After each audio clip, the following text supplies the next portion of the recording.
Hello everyone and welcome back. How's it going everyone? Anything of new? Anything of old? Anything at all? What's up guys? Well, we've reached this stage.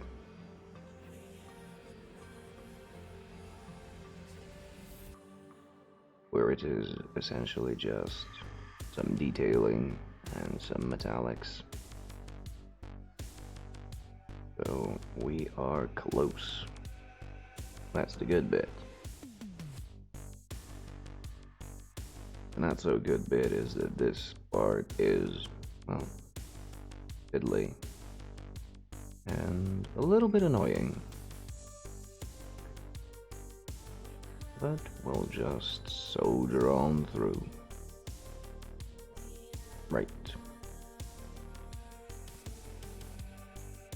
So let's get cracking straight away.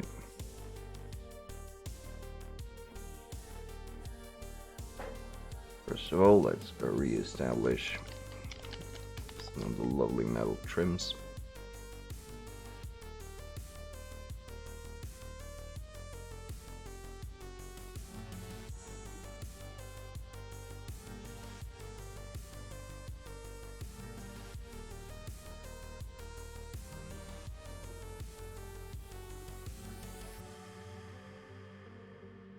And of course, the first paint I open, I already make myself.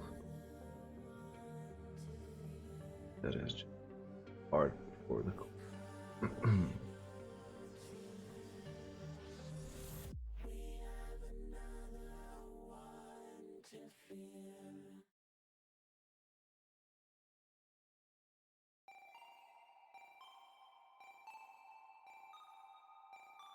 So we're starting off with dark silver.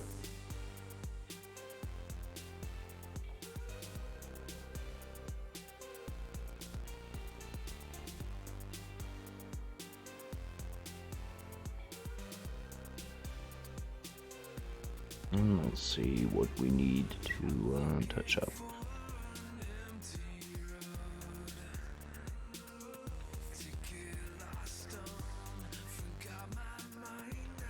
Naturally, all of the spikes, all of the gibbons and rivets need to go over.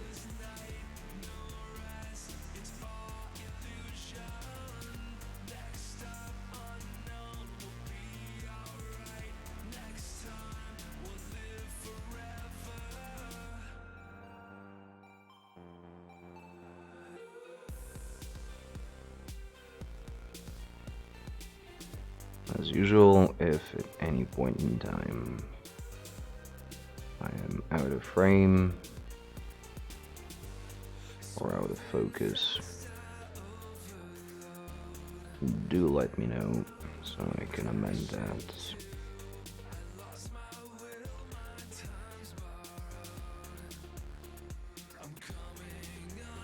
Instead of subjecting yourselves to a even worse viewing experience.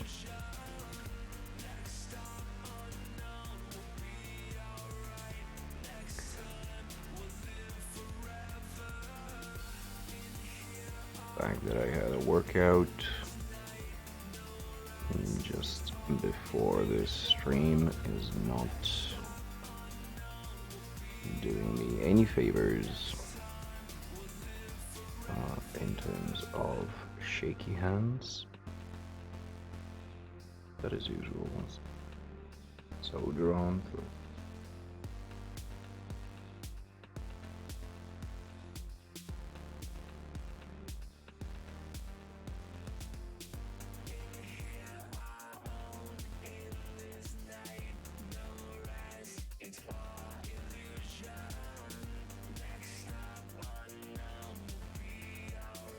Did manage to do quite a bit of work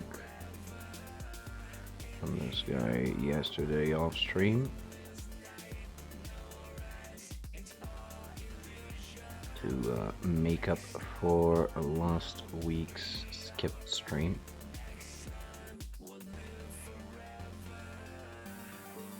Because I do want to keep up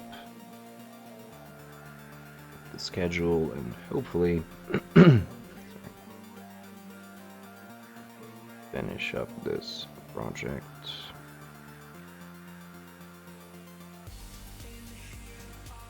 I can feel it. Feel we are nearly there. Have this dude to finish off and one more do. So by the end of the month, if no other interruptions occur,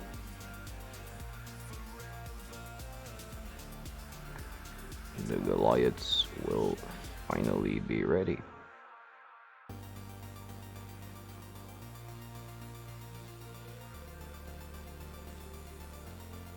We can move on to something else. And something that will hopefully go a little bit faster, so you don't get bored and I don't get burned out, and you know, the whole usual deal.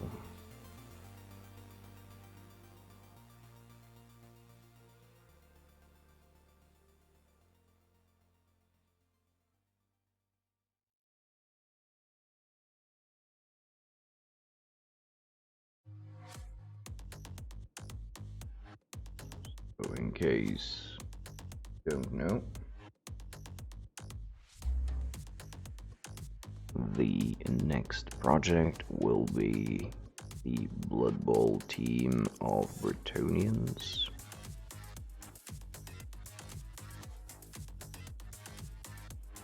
Produced by Garibo Miniatures.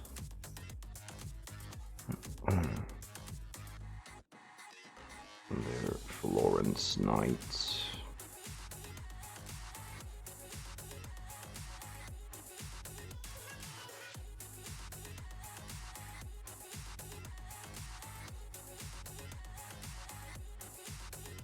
And they have been sitting on my shelf, built and primed for about 3 years, so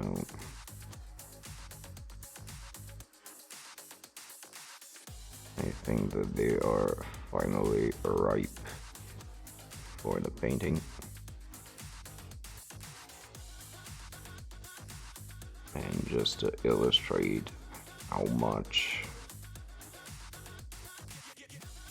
time has passed with the introduction of the new Blood Bowl rule set that is going to come out by the end of the year at some point. Bretonians are not a part of that, of the teams that the new rules will start off with. Now, naturally, they have never been an official team. They have been introduced by the NAF.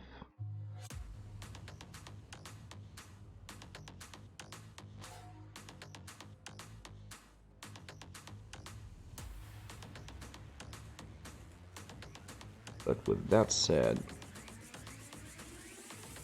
one of the new teams that is being introduced, like officially by GW,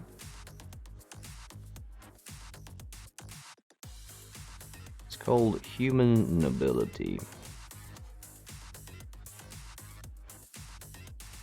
And the way that they are explained and based on the photos of the miniatures that they will release, they are probably the closest thing to a Bretonians alternative that we're gonna get. So these miniatures will fit in quite nicely, with a few notable exceptions.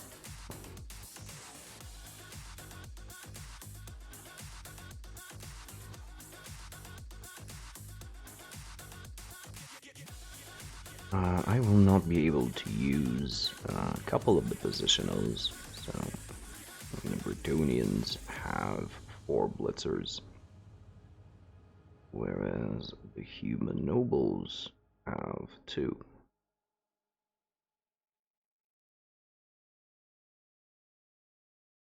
Right, so on the other hand,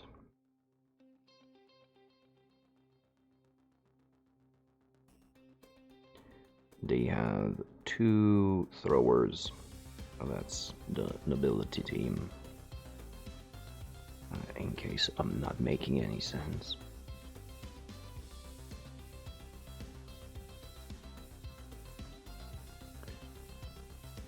And an ogre as added positionals.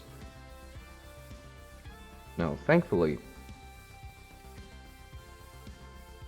the Grebo Kickstarter that started off the Florence Knights, as well as most of the recent Grebo Kickstarters, sort of create multiple teams in one.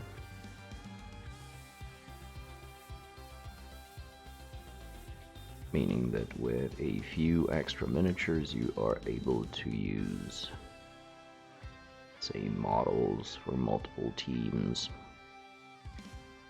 And Florence Knights were made to operate as both Bretonians and humans. And humans have both throwers and an ogre. Now, while I only picked up the Bretonians part of the Kickstarter, they are still selling the models for both ranges.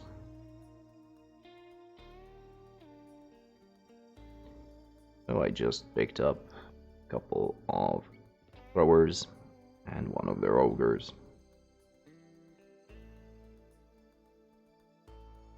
This is one of the interesting things that I wanted to mention today. Usually, ordering anything from anywhere meant that delivery is expected anywhere between 3 weeks up to about a month and a half-ish to reach, well, me.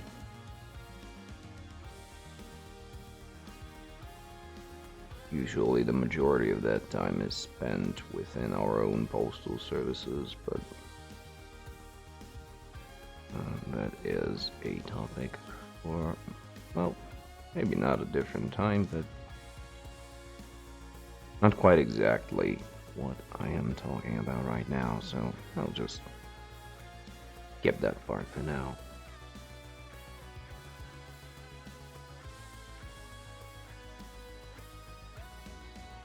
So the strange thing was, I ordered my miniatures about... Hey Snake, what's up? Ordered them yesterday in the afternoon. And they are coming from Florence, Italy, which is about 2 countries eastward from where I'm at. Against all odds, miniatures arrived today. Like, this is probably the fastest delivery I've had in my life, and that includes domestic. It was less than 24 hours because, like I said, I ordered them in the afternoon. I received them today in the morning around 10, 11-ish, like before noon.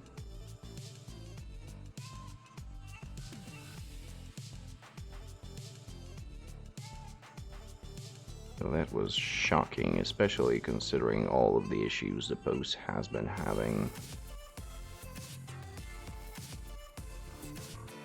Although they did come with DHL, so I suppose that's a thing, but I didn't put in a special urgency or priority delivery or anything. It's just bada bing bada boom. I got my models in less than 24 hours. Fucking insane. Which is nice to keep in mind. There is at least one miniatures manufacturer out there who delivers swiftly. So that if it so comes that I need miniatures in a hurry, I can turn to Grievo for that.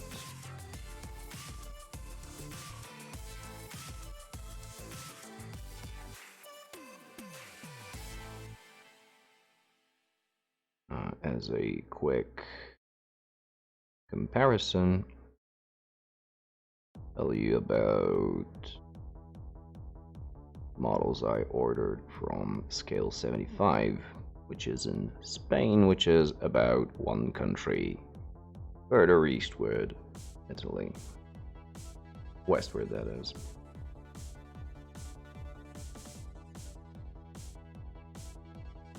I ordered the models on September 24th.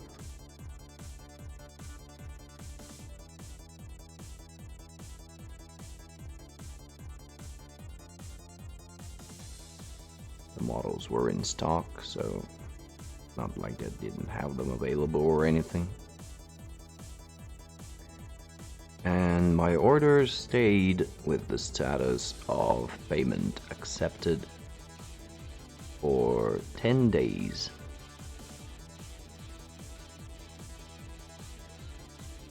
And they were not shipped for October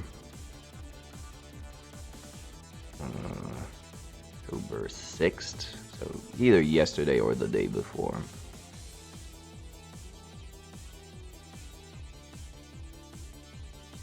And that is not the best experience. I can understand problems after the actual shipping, like delays and just moving slowly. But effectively, 10 days, that's basically 2 work weeks to just process my certainly not overwhelming order.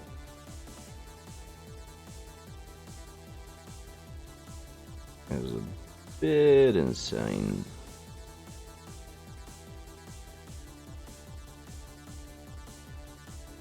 And naturally, they have not arrived yet. But they should, like, within a couple of weeks, maybe. Something along those lines.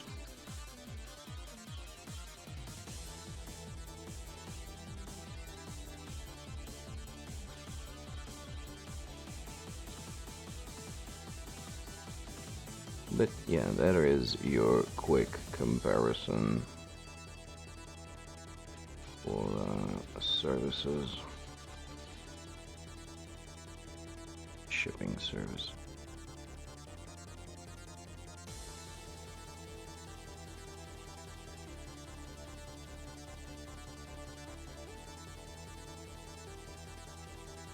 Pretty disappointing. Another comparison would have been the Infamy models that took a whopping month to ship.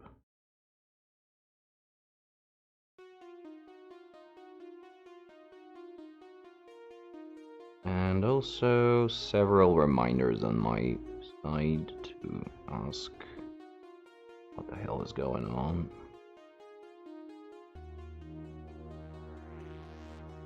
With zero feedback. Eventually they did, and they apologized and gave me a discount code for future purchases, which is nice.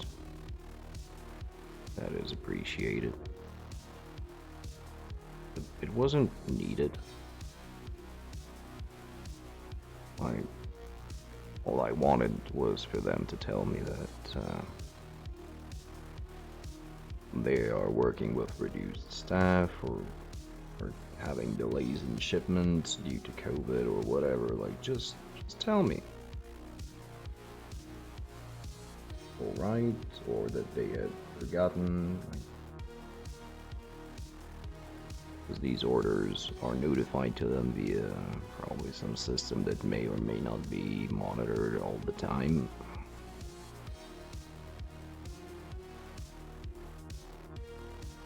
But they should have told me. And I did add that in my follow-up inquiries. Told him I understand the situation that the world is in, and I am in no way, shape, or form rushing them. Just to let me know what it is that's going on.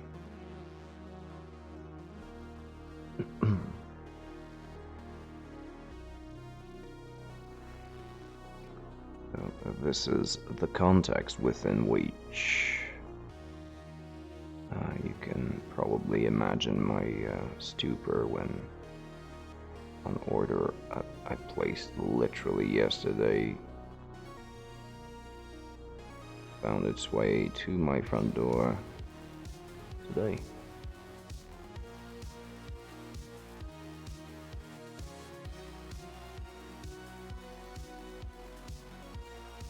And I'm pretty happy with that. So with these 3 models, you can use the Bretonians as both Bretonians and human nobility, which will be in the new Cruise Edition. That's kind of sweet. Because it is saving shelf space, and means I'm getting more use out of my models. It's cool. Now, I have been considering whether or not to buy an extra 4 catchers and just make it a 3-for-1, including the regular human team as well. But I already have another human team, and the only reason I'm considering this was the fact that they had a Blitzer miscast during the original Kickstarter, and they miscasted scale-wise, and it turned out pretty small. He looked so cute that they actually kept him as part of the range as a halfling knight. And another thing that the new rules are introducing is the fact that humans can now field halflings. And the human ogre can finally make use of his throw teammate ability for the human team.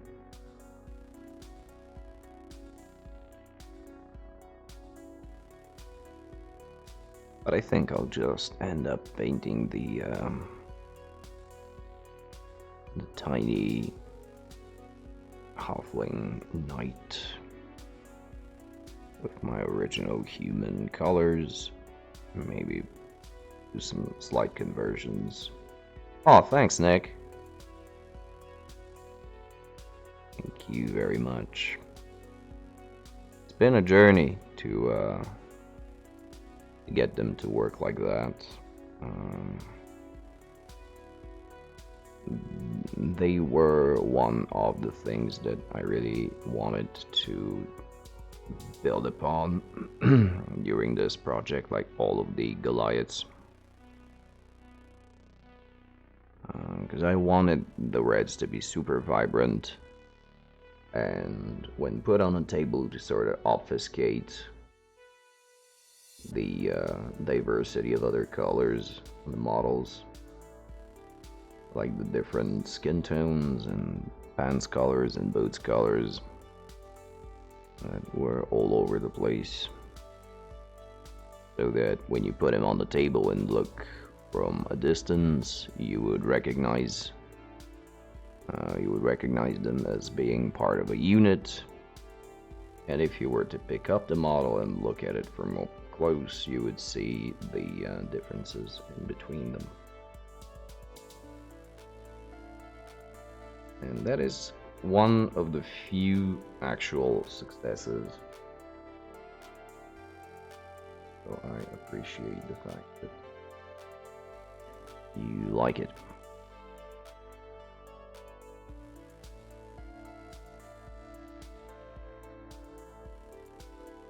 Was a large part of the other ideas I had about them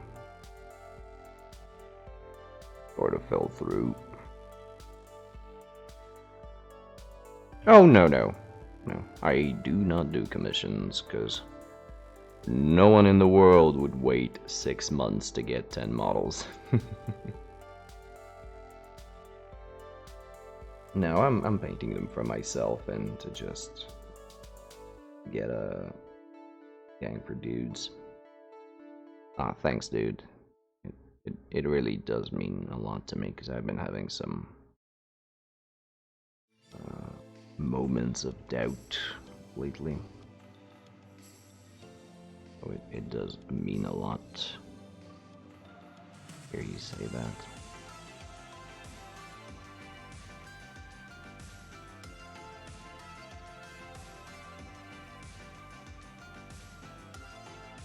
But yeah, everything I paint is for my own enjoyment and possible gameplay.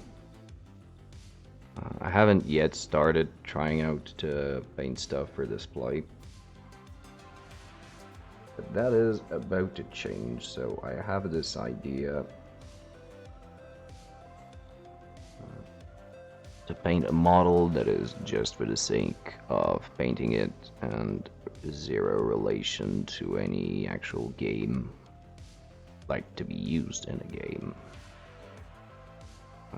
And it came from Games Workshop, believe it or not.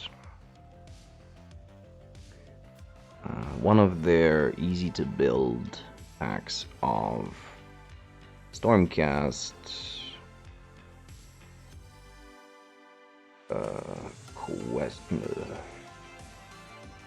I forget the actual name of the subdivision of Stormcast that it was. Maybe it was Questers or something. Either way, they have this. There are 3 models in this easy to build pack. One of which is a female with a shield. Pretty nice scenic base. You've probably seen her painted in around. And she struck me as very, very, very familiar from somewhere. And I finally figured out that what she reminded me of is the character Joanna from Heroes of the Storm, which, if you've played it, or if you haven't played it rather, is a character from a Blizzard MOBA. Heroes of the Storm, that is. And since that MOBA uses characters based off of other Blizzard franchises, this one comes from Diablo. She is a Crusader. So actually, let me show you exactly what I mean, because the similarities in the design are absolutely striking. And I haven't seen a single person try to paint her as the Joanna in question. So just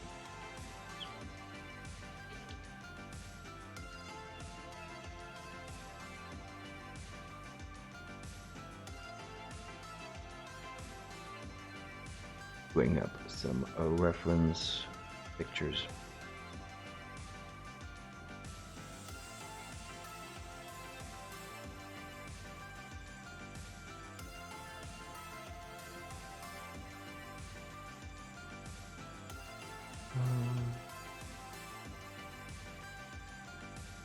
Sequitors. Yeah, sequitors is the word I was going for.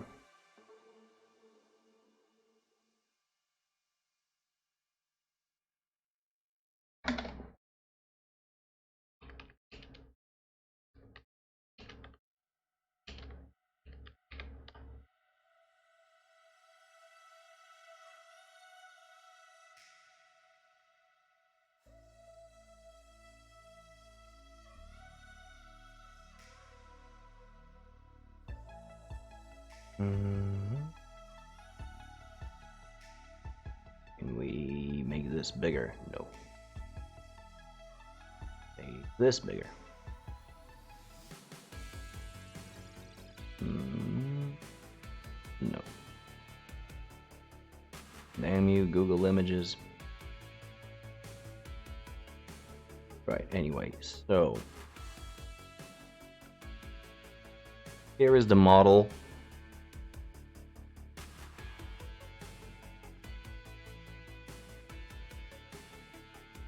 And here is the character.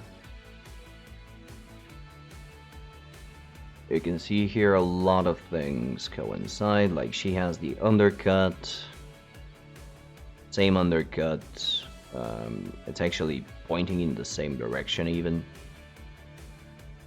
Again, there is a nice large shield, just the one, like the one that she has, only with different insignia. And then there's the flail, which in this case is a mace of some sort, and her flail. Shoulder pads are in the same vicinity, although not quite exactly the same. So this will be a model to just paint in honor of this character from the video game, and from the short while that I played Heroes of the Storm, I did play a lot as Johanna. So what I'm thinking of doing is trying to replicate this insignia on this shield, meaning that I'll have to file off the majority of what's already on it and green stuff. This, it doesn't seem like too difficult of a shape to sculpt.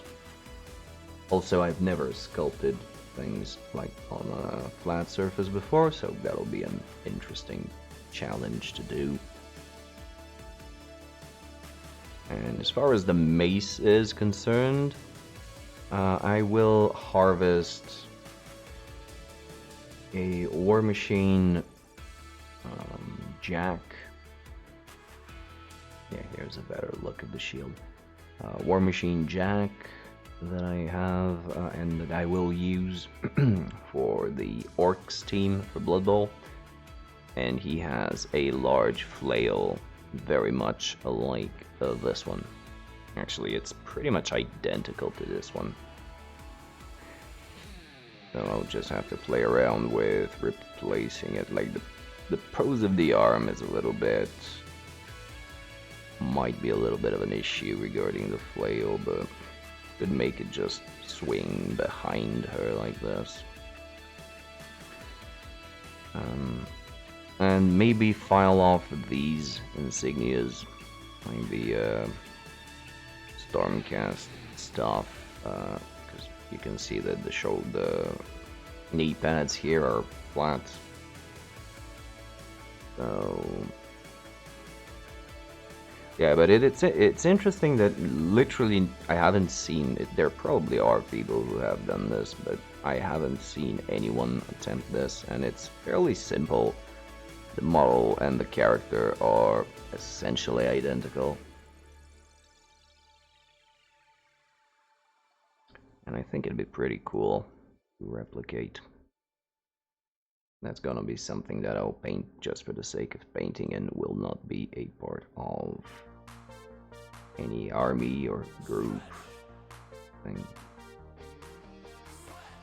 And these are the autonomous models from Grebo that I received. So this is the ogre. These are metal. The Kickstarter had an option to be in resin, so the other ones are in resin, so I don't know how that'll work out, but anyway. Pretty simple model, one piece, but pretty good detail and will definitely be a fun thing to paint.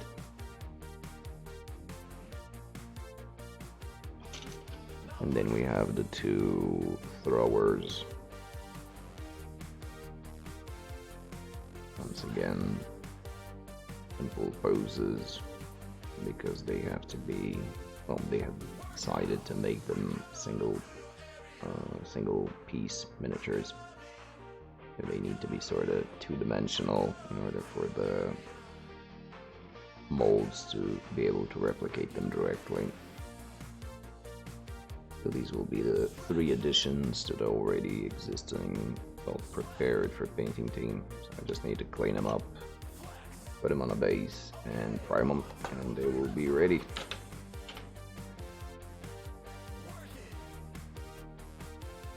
I'm probably gonna cook up one of the longer format streams to kick off the new projects once I'm done with him and him. He will be the last Goliath I have to paint. And I'll push real hard to get him out as quickly as possible, so that I can finally get my hands on something new and shiny.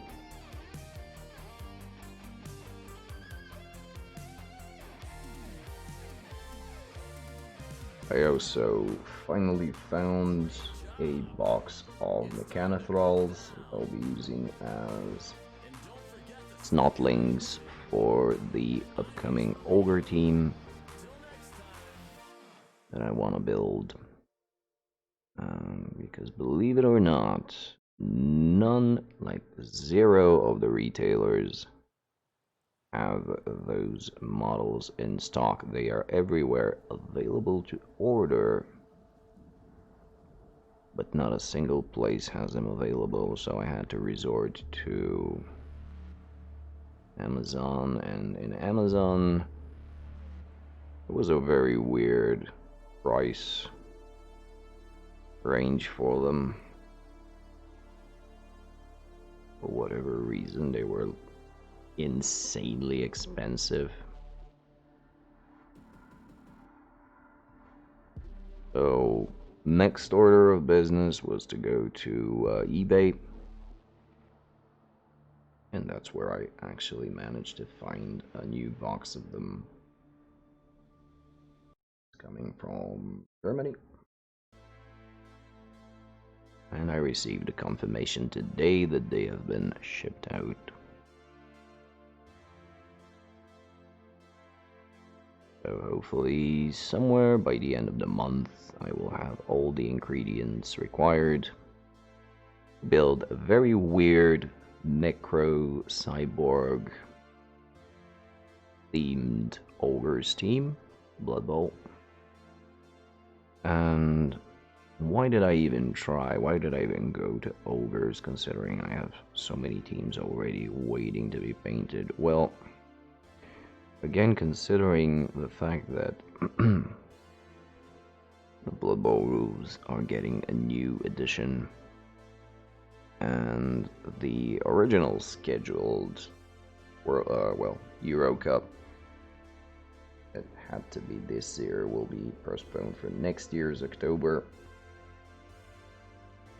Our commissioner had the idea that since it will probably be the final and biggest event, most likely under the old rules,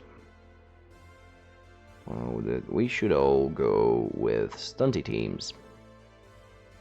And I've been entertaining the idea to get a stunty team for a while, so just for a quick FYI, stunty teams are the least competitive, but are very fun to play.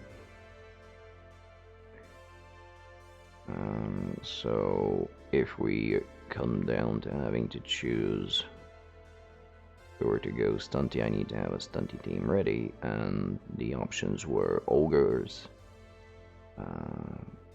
goblins, which I really do want a goblin team, but currently none of the available ones out of all of the manufacturers have really grabbed my attention.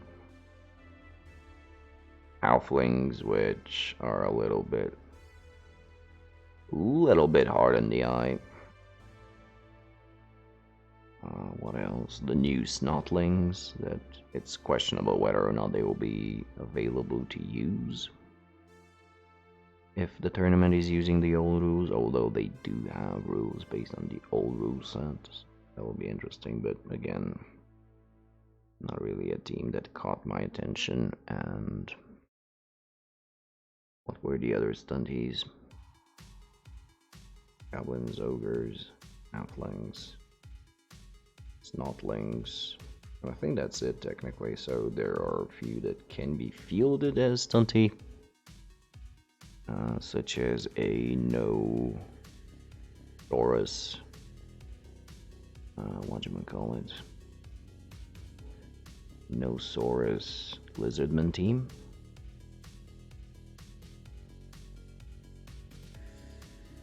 But that usually doesn't fly, so we're stuck with that. And since our commissioner already has some cool goblins, Agent Orange, who shows up here, has an affinity towards halflings. I decided to go for ogres, and once again, the GW version really doesn't really speak to me.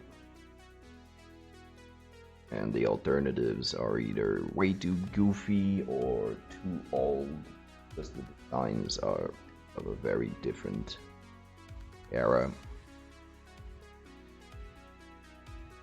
So I decided to use some independent models and just build it up. So again, let me show you the things I've picked out.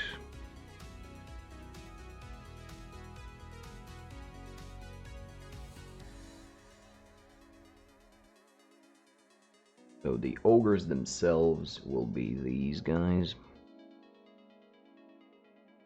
From scale 75 behemoths. As you can see, they are essentially already there. I just need to snip the weapons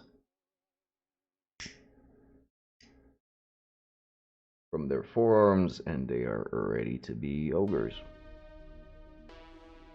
I have some concerns regarding the scale and their size, because these are 35mm models. I don't really know what difference 3mm in scale is going to cause. In addition to that, as you can see, they are fairly well, they're not monopose. They are 3 in a pack, but a team of ogres has 6 ogres.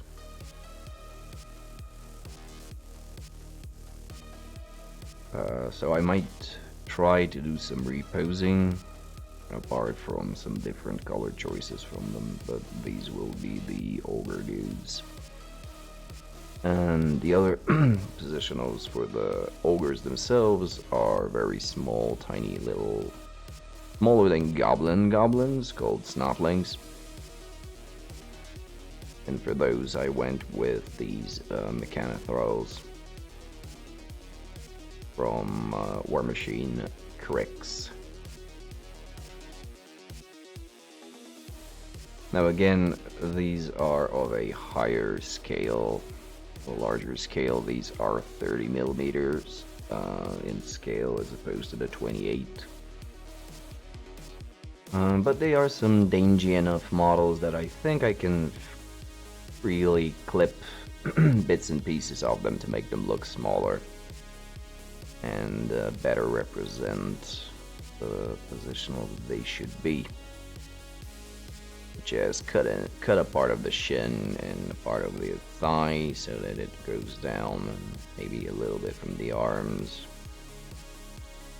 They're not particularly high quality models, so making severe changes to their build would probably still look not that much worse than what they are. At the same time, I think that they fit pretty well with these ogres. I think it'll make up a very nice team, and also the exact number. So there are 10 of those, 2 boxes of those, and we got the 16 for a full team.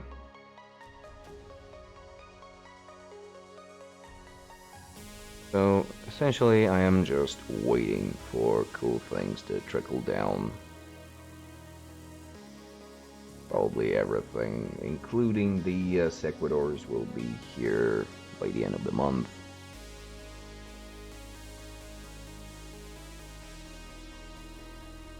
So that even if I start the Bretonnians, I can have some interloping projects to switch back and forward from and keep things a little bit more interesting.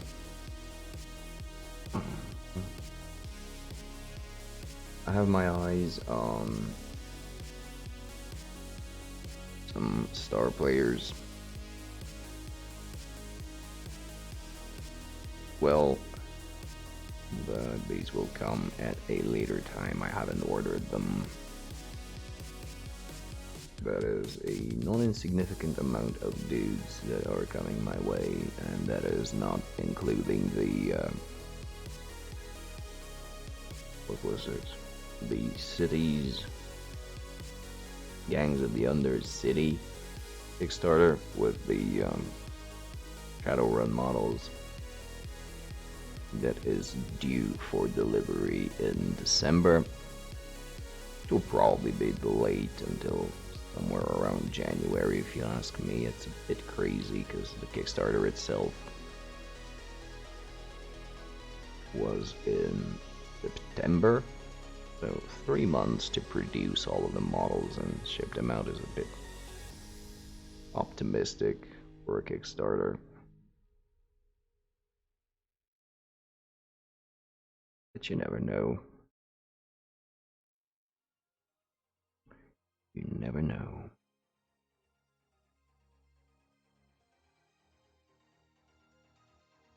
And then next year's August should be the time where I get my Wolfenstein board game. That'll be an interesting thing to have as well. And by all means, it seems like a fun game as well. Self-contained, all-in-one board game where it works as a cooperative dungeon explorer.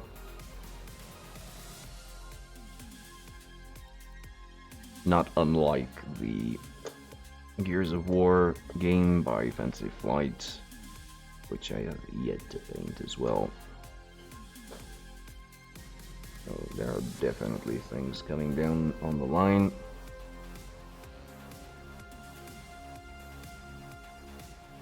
All I need is a steady pace.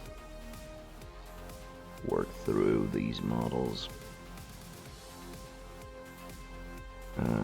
Okay, well, I don't necessarily see any other metallics that I need to touch up. There is a little bit of blue that might need to be put into place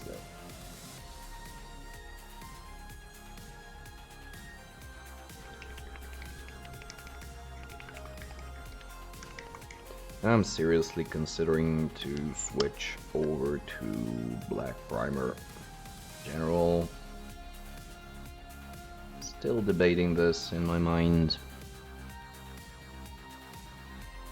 because that will ensure that I don't need to do these extra touch-ups in hidden parts of the models. But on the other hand, I am so used to this gray primer or well, whatever. Well, it's gonna be a bit tough.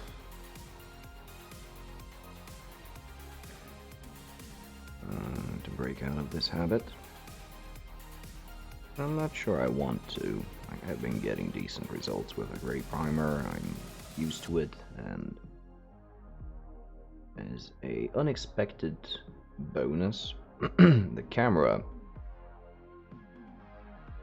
tends to be a little bit more friendly towards gray than to black. And it absolutely hates white. Like, just does not work well with white at all.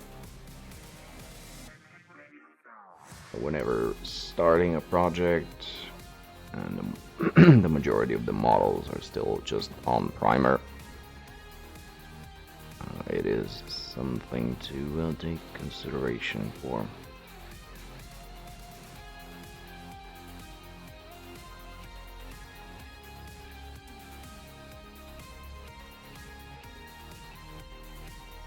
Alright, now that is done. Move on to the highlighting stage. Again, I'm gonna do these very simplistic metallics that I'm going to try and make a little bit more interesting with black lining and sketching in some shadows to them. Which I've already got the tools to do a little bit more effectively than before. So we'll give Dollar Rowney inks a try.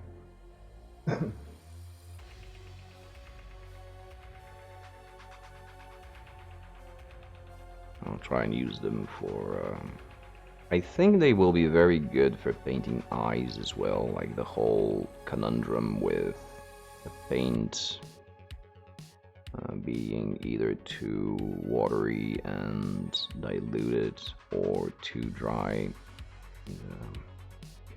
Not being able to reach the eyeball in time before drying out on the brush, as it requires a smaller brush. So the ink will probably fix this. I haven't tried it yet, but seems like a good idea. If I can take my time to aim for these damn eyeballs, I think it'll improve efficiency and overall quality, because I am not happy with this guy's eye, but I'm not going to try and do it again. Whatever it is, it is.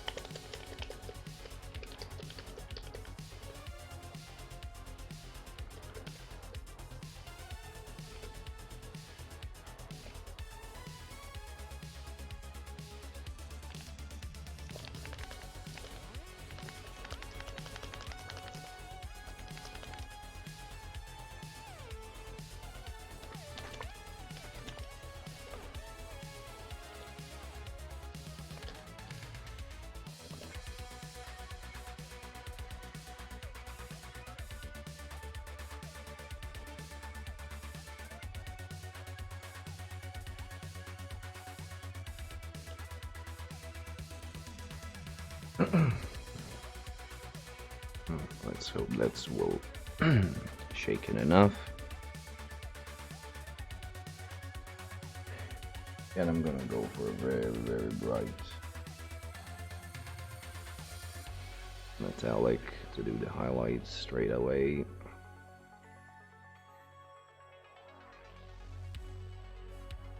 Like I mentioned before,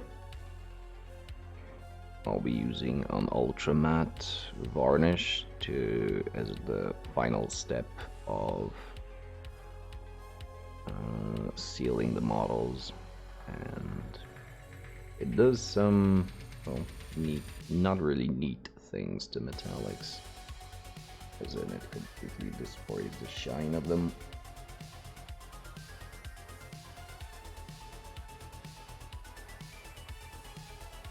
Since I cannot be bothered to use different varnishes for the different bits and pieces of the model, considering they will be just for playing purposes. I need to take that into consideration while painting. And so far the experiments have been decent. I wouldn't say that I've got it down to a T yet.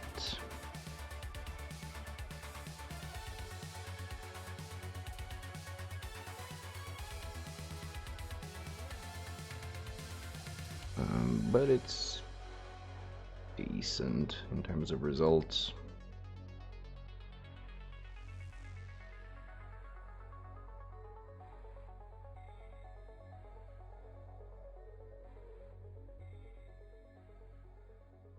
So I'll keep working on it until I make it right.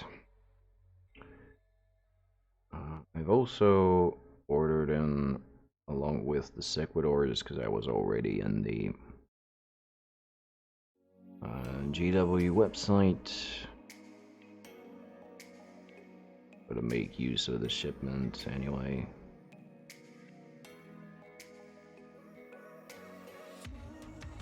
I got some contrast medium.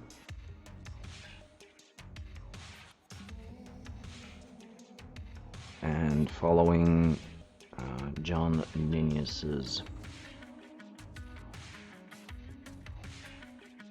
video, I'll try to make contrast paints out of the Pro Acryl Transparents using the contrast medium.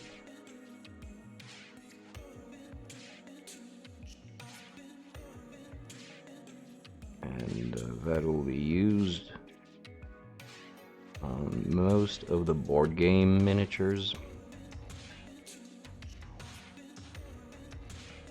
like the Wolfenstein models and the Gears of War ones, in order to speed things up a little bit. Some of those models really don't have a lot going for them. Just want to get them have some color playing. Like the character models I can spend a little bit more time on, as well as some of the bigger monsters, but the rank and file baddies, they're gonna get a very rough mechanical treatment, contrast and dry brush and all of those Horde's army painting trickery.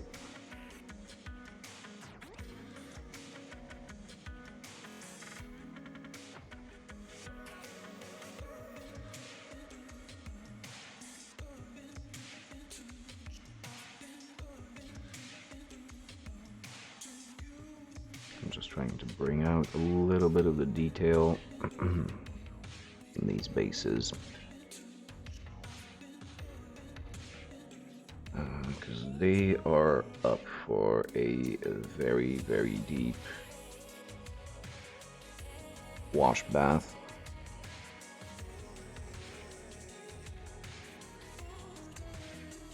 Because I am extremely uninspired when it comes to painting bases for whatever reason. Like, unlike you and the beautiful scenics that you made. Like, I still remember the one that you made for the wheelchair model was amazing, as well as the following one I saw with the resin that you poured in and all that. I might do a little bit extra, and Anna will remain for display, and I can allow a little bit of extra work to go in there. Overall,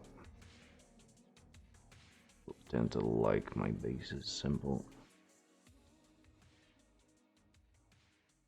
I've been really lucky that the Necromunda stuff comes with already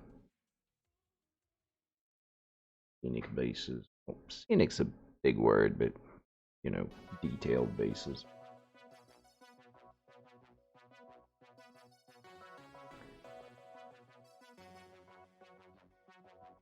I don't really have to do any extra work apart from painting them. Maybe put in a little bit of weathering.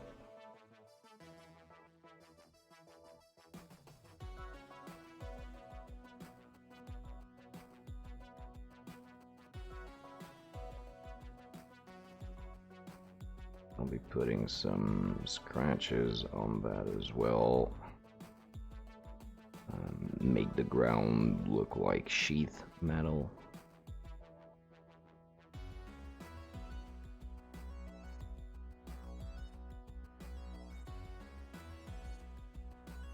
Like the ones that you see pretty often.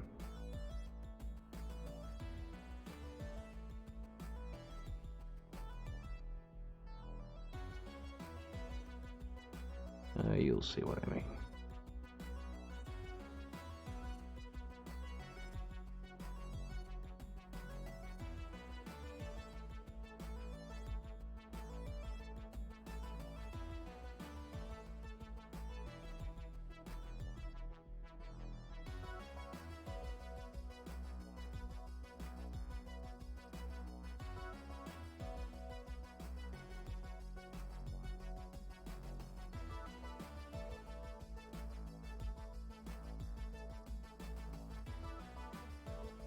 I'm also considering a series of revisited projects,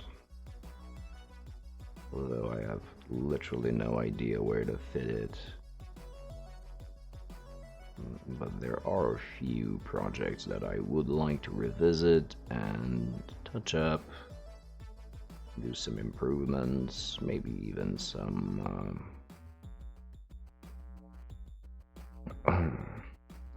extra conversions, and I'll try to avoid like tripping them.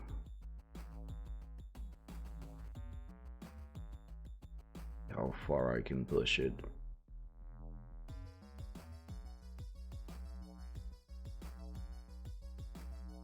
I would like to be sure in my skills first that I can reliably improve the build and the paint job that I already have on those.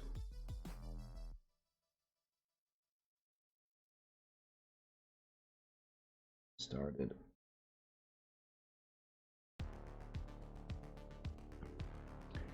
I am still quite wonky in that way.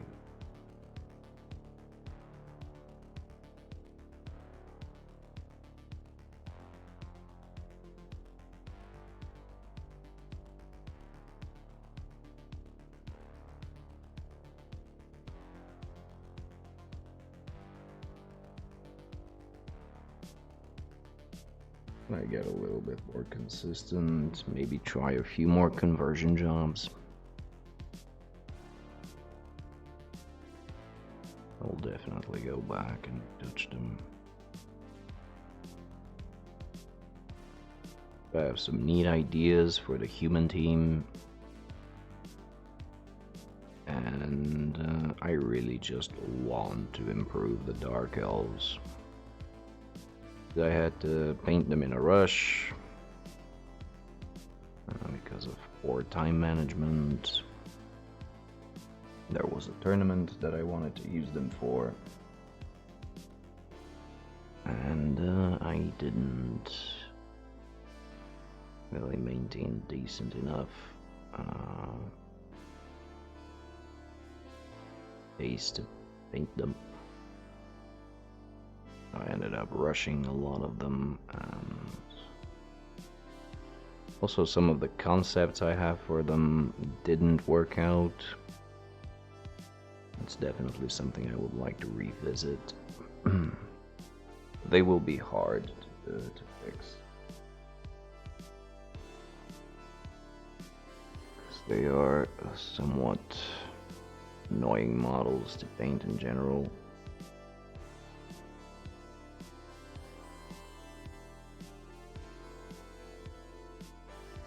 Because of how fine they are. They're not small, they are up to the standard scale, but they're just so slim and laden with all sorts of metallic trims that are microscopic and little rivets. Very little actual room for painting. Do a lot of color transitioning within these very small areas. And back when I painted them, that really hurt my soul.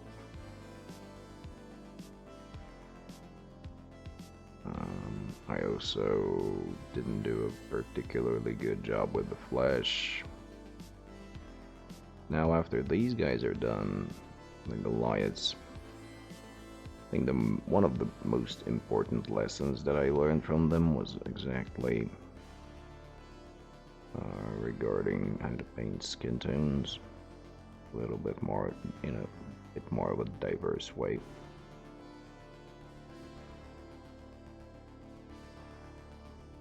I'll definitely come back to them. Their hair has a very key feature, but Dark Elves one, I had an idea to make them like industrial ravers with colored, brightly colored locks of hair.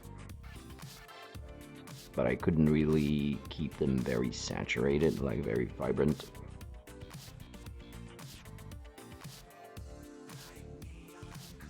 And I think maybe a better solution would be to just paint the entire hair of them, just not the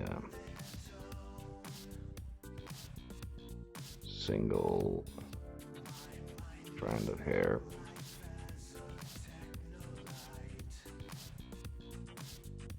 It's a quick touch-up, but I think it'll make a huge difference for the team overall.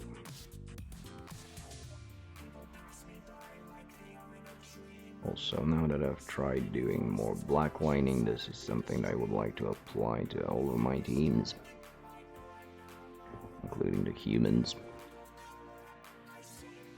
And some more black lining, maybe play around with some textures.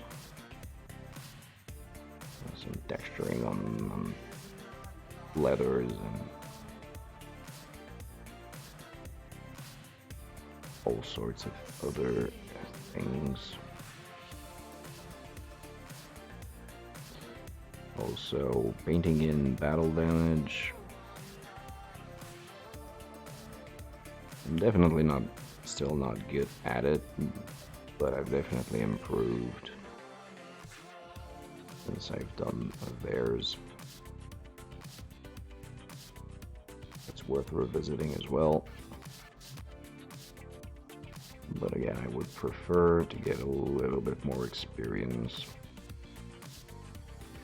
So there is also a little bit more that I want to do with the humans. I improved my conversions because they are somewhat heavily converted from the out-of-the-box team.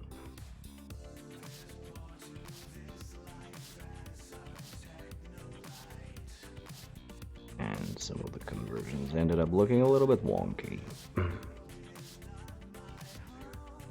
So I wouldn't mind trading in a little bit of chip paint here and there and repaint some parts of them, because I will be doing that anyway. I can only also fix up their general jankiness.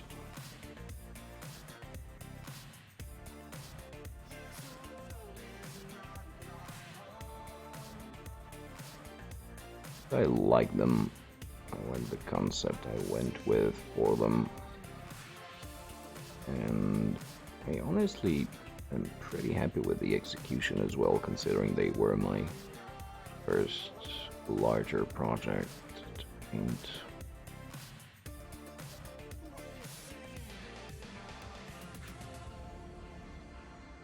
But it will be a matter of time and a matter of ensuring I am good enough to make it in one go. Like, I don't want to revisit these guys third time. So just get them to the point where I would be alright with them and never look back. Another one of the projects I would like to revisit is the War Machine Kador Warband battle group that I have. Although those models will probably never see the light of another game,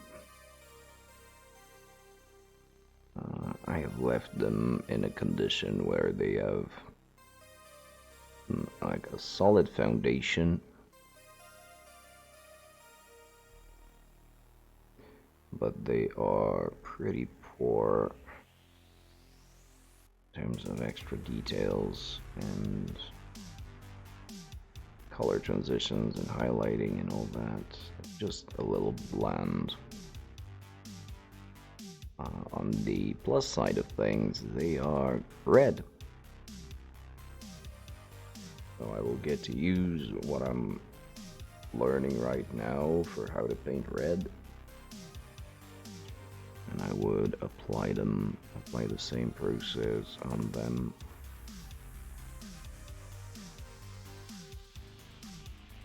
They also have some basing issues.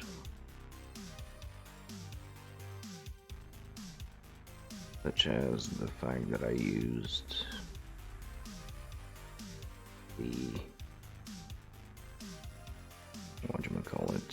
the old formula for making snow bases with baking powder and PVA glue, which naturally, as it turns out, yellows out over time. So I would like to address that and repaint the bases essentially, because the texture is okay. They are about as yellowed out as they will get, so essentially just need to repaint the snow to make it a little bit less pissy. Because, you know, you are not supposed to eat the yellow snow.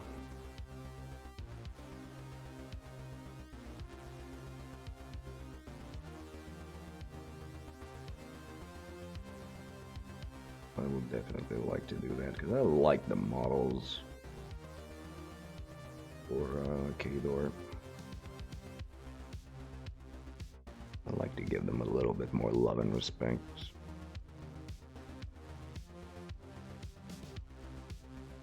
I've been preaching about how cool some of the privateer press models are and how they don't get a lot of screen time on any of the streams. And at the same time, I myself haven't painted any of those models on stream.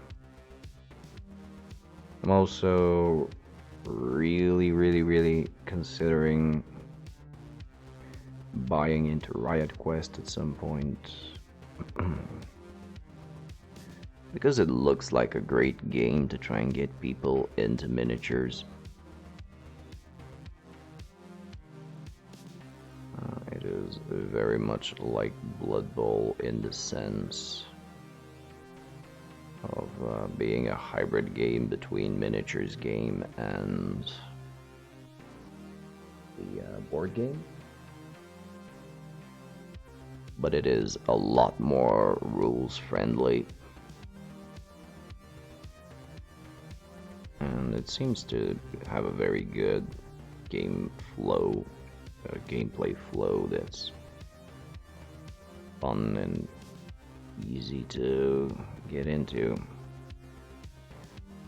The models are diverse. It's a very, very low model count game. Like you need something like 4 pieces, and they're all different.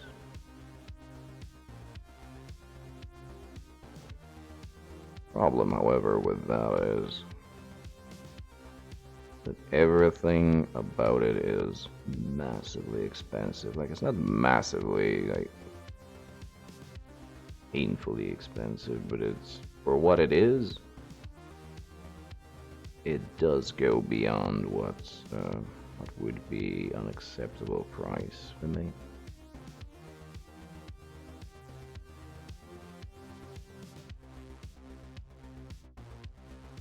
And the starter pack is starter set, that is a very weird one. It's for a player and a half. Like, there's more stuff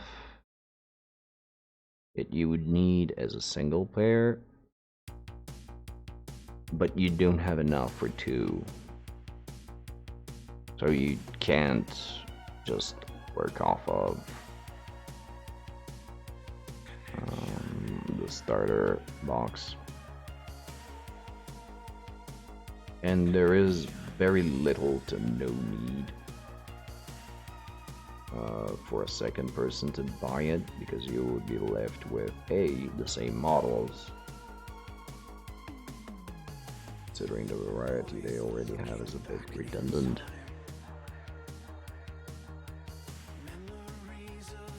Hey Mark, thanks a lot. Thank you. Unlike for the usual case, this is actually aimed like an intended effect. So, thanks. How you doing, by the way? How are things? I saw your progress on the bust that you're painting. Did you manage to get a satisfactory result with the skin tones? Oh, that's the best part of the day, eh? When you get to go out from the office or office space or whatever and just exhale in liberation. Nice. Good to hear. Just that sigh of relief you can get after a workday is amazing. Just for a moment.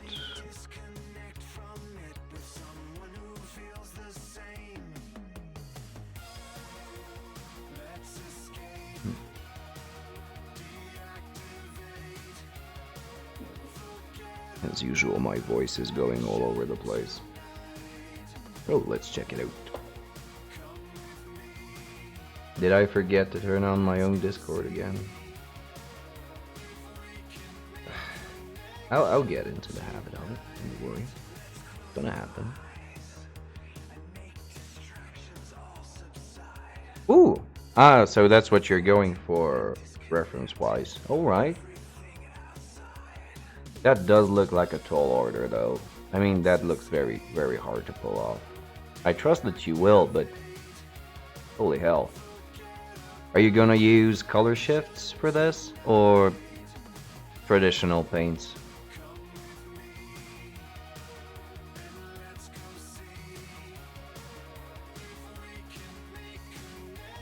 Because I think you can get color shifts that cover the exact range that you're going for. Whew, that's gonna take a while. Wow, okay. That's definitely an undergoing, but I'm excited to see how it comes along.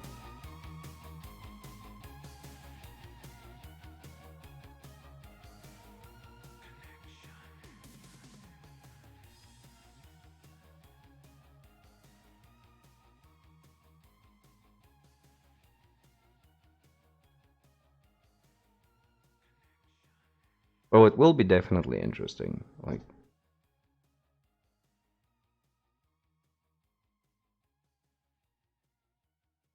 definitely hard.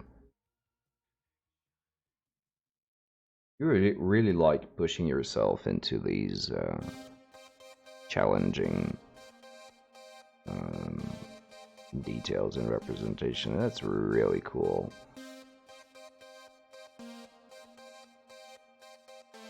Whereas me, I even chicken out to bring colors in a highlighted state that I will be okay with. So everything ends up being a little bit darker than I initially anticipated or wanted. Because I'm scared to go all in.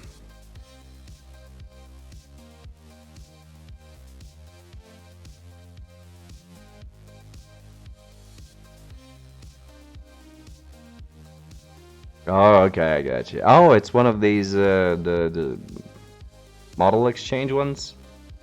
That's cool.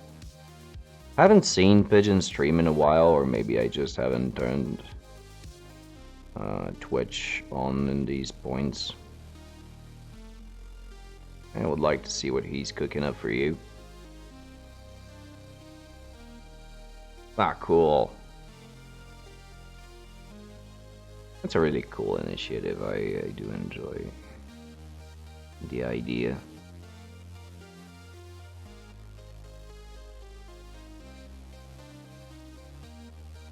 Oh, I see. Okay. But, like, he's gonna be fighting, or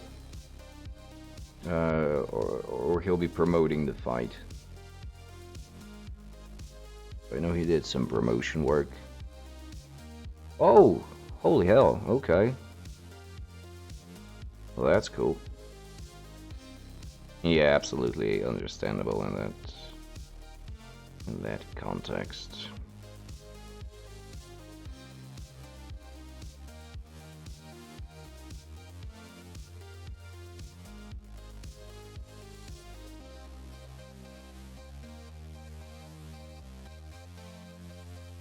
He started on Monday. Well, Monday being pretty much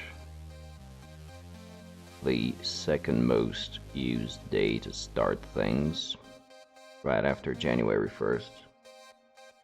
Autumn Sunday. Yeah, I rarely turn Twitch on during the weekend, so that would explain it.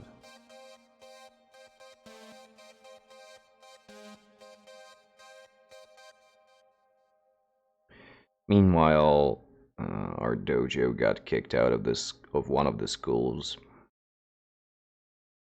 that we were teaching in, particularly the one where I was teaching. So I am a little bit pissed off.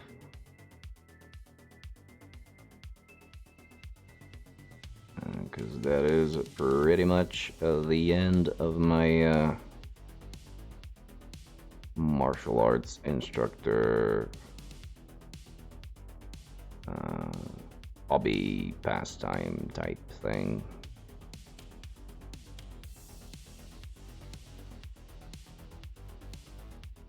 But I'll check out some of the other dojos that we have, that the club operates in. And I can actually go back to actual training instead of teaching children. So, you know, it's a mixed blessing. The question is, do I really want to start doing that again?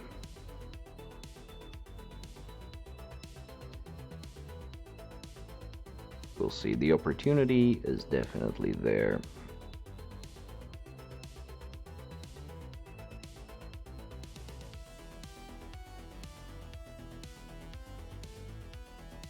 Also, when I heard the news that they're kicking us out, I had to scramble.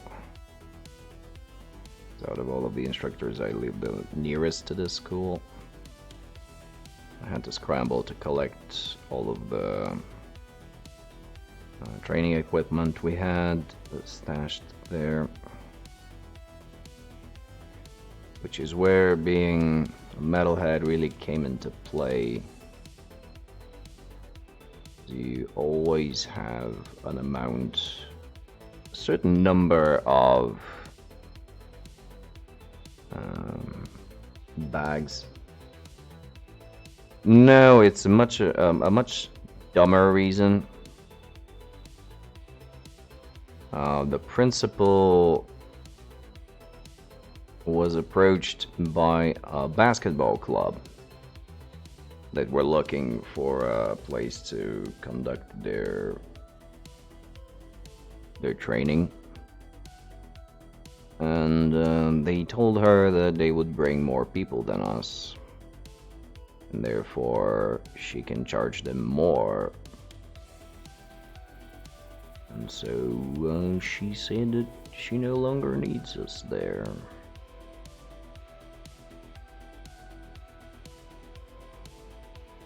Kind of a bitch move, especially considering that the main instructor's kid studies in that, goes to that school, and we've done them some favors in the past, and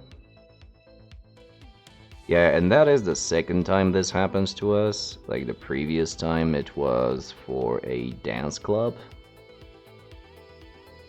where we had this very nice, dedicated little dojo for inside of a boxing club, actually, and we had access to some good training equipment. The hall itself was pretty small, but it was enough for our needs.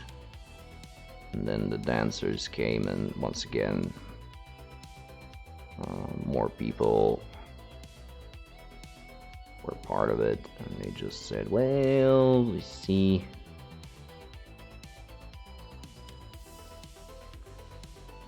don't really need you around here anymore. And one of the reasons I'm also pissed is because it was at a very convenient location for me.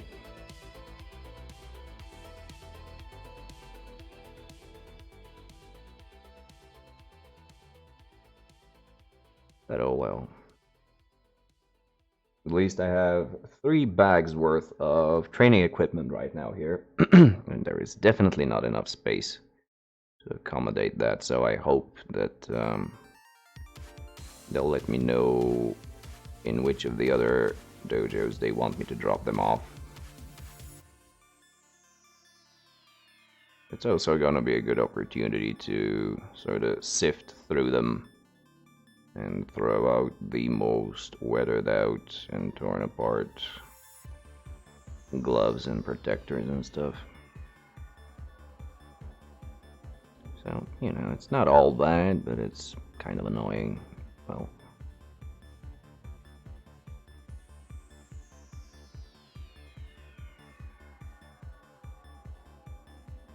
then again, it is October, and for whatever reason,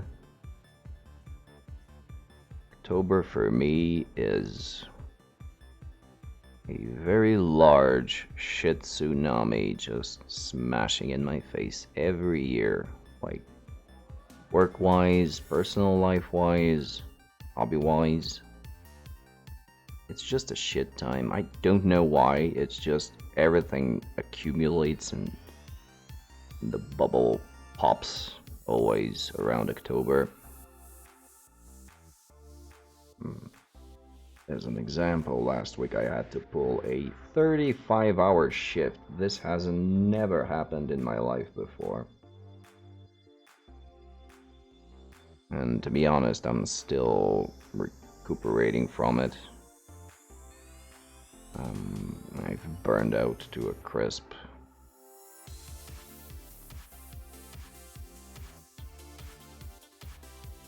Yeah, it's just a part of October. This year, however, I feel a little bit more prepared, like psychologically, to handle all of the bullshit that's coming my way. So far, I'm not wrong. That's cool.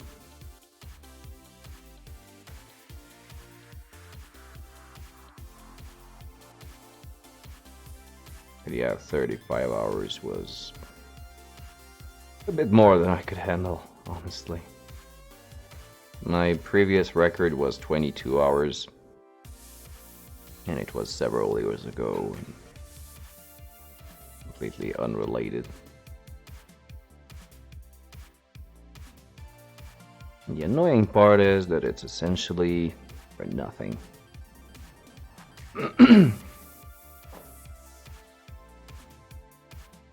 Like, none of the work I did mandated it to be done at that particular point in time, apart from just someone promised someone that something would be done at a certain point. Me, of course, not being any one of the someones previously mentioned. Essentially, I just picked up the shit.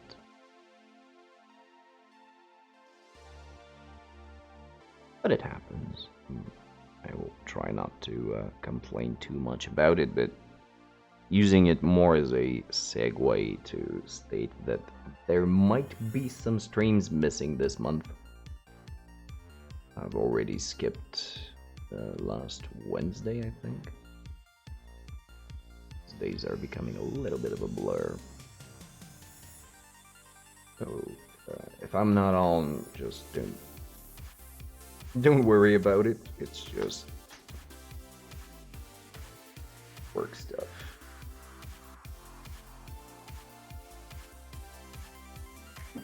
Magically, should be done somewhere by the end of October.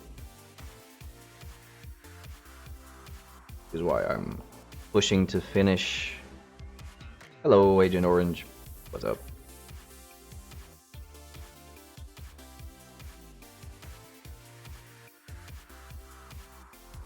How's it going?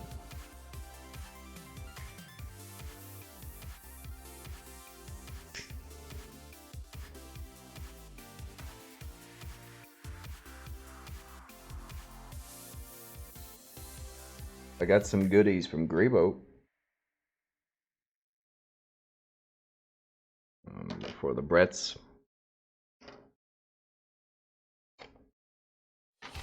Got an ogre. And a couple of throwers.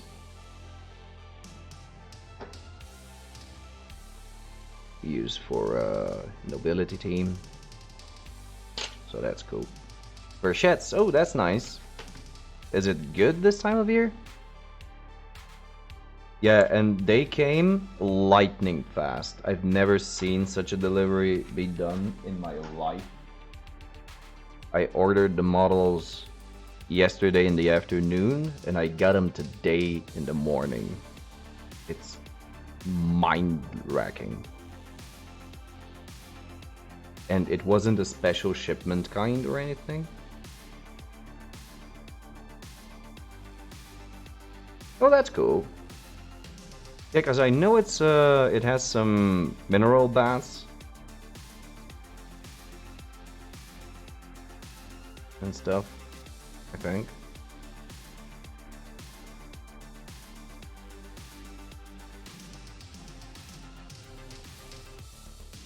Yeah, it's like less than 24 hours to process the order, ship the order, get the transport, and leave it like to my door. Now, granted, they use DHL. Not much of a bath guy. All right, fair enough.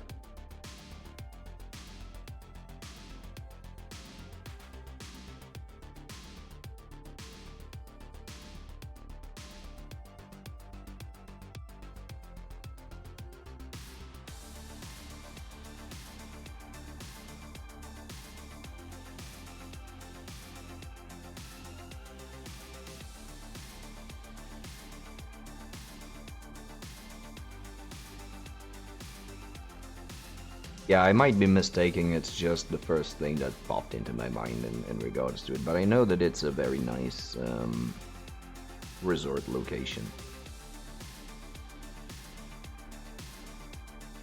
I'm pretty sure they have some sort of spa there. That's good. That's good.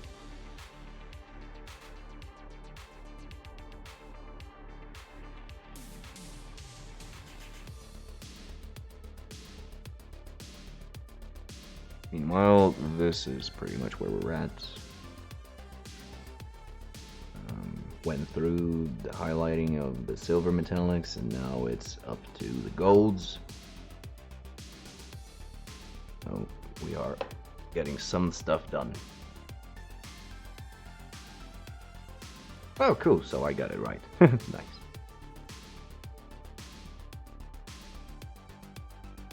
By the way, it is 50 years celebration of Monty Python today.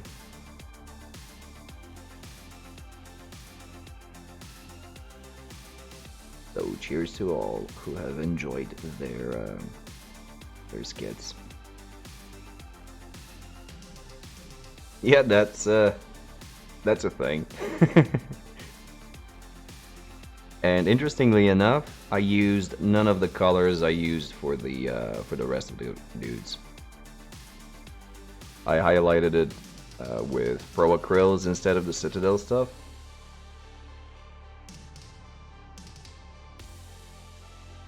And it still came out very similar, so I'm very happy because it was much easier to apply.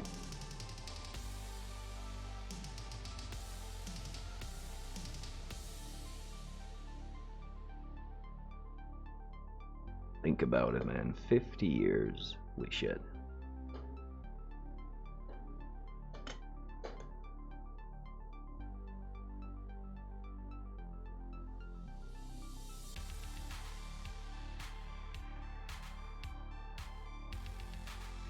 Under their skin, you wanted that color. Yeah.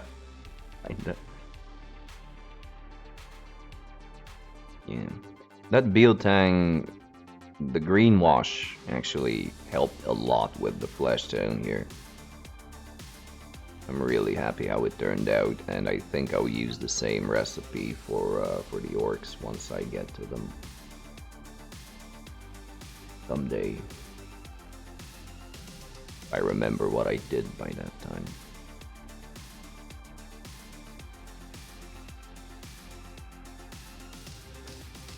Anyway, before we move on, I'm gonna take a very quick 5-minute break to stretch a little bit and refill my water and, you know, the regular drill. And I'll be right back with you. Dark for orcs, I think it's actually pretty light. Or do you mean like the really highlighted orcs with the where you put in yellow in the green to make them like sort of radioactive? Depends. Yeah, you're right. You're right. I still haven't thought of the main armor colors for the orc color scheme, but since it's multiple projects away, I'm not pushing myself to it. Might look at Blood Bowl 2, maybe that'll give me some ideas. I'll play some games, try and build an orc team, or an ogre's team, or a Bretonnian's team, something. Something. Right, anyway, I'll be right back.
And I'm back.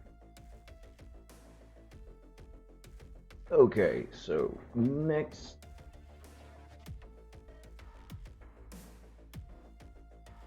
Moving on to our rich gold. Do a very quick color buildup.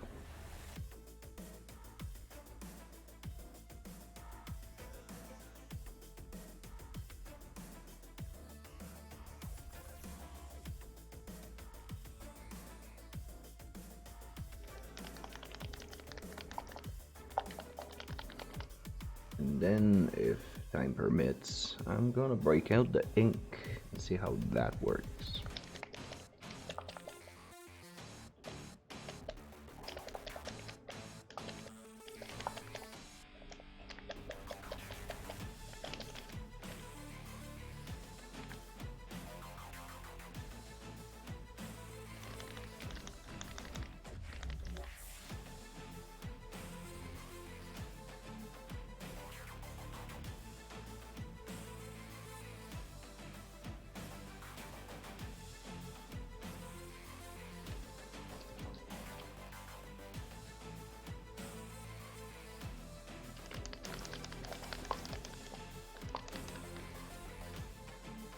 Hope that's shaken enough.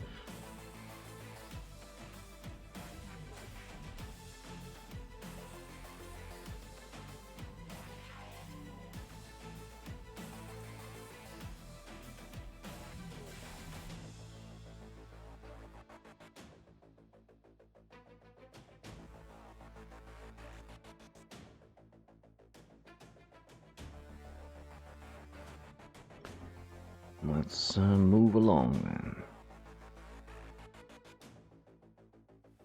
Base.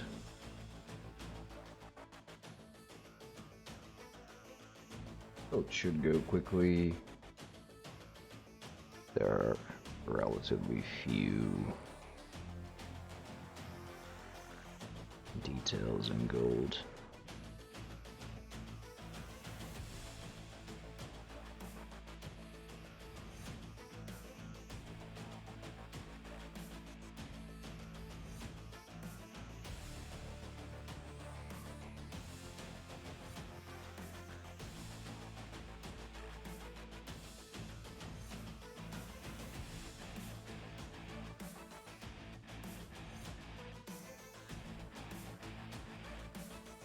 Got quite a few lurkers today, which is nice and very, very appreciated. Thank you all for sticking around with my experiments in mediocrity.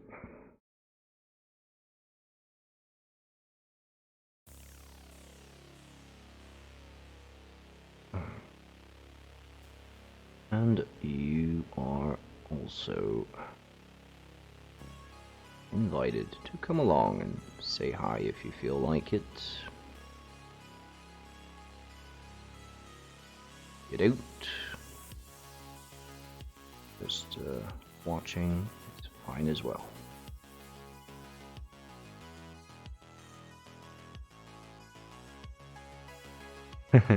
Nah, if they were bots, I'd be getting notifications.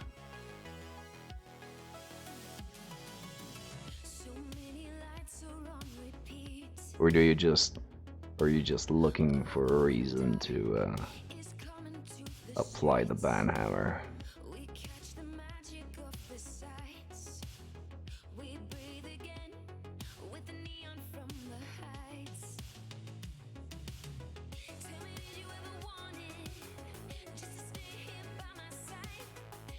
Either way, it's all good. I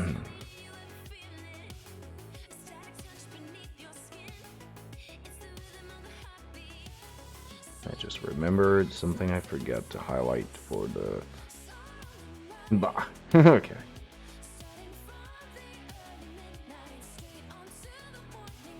No, alright, it's good.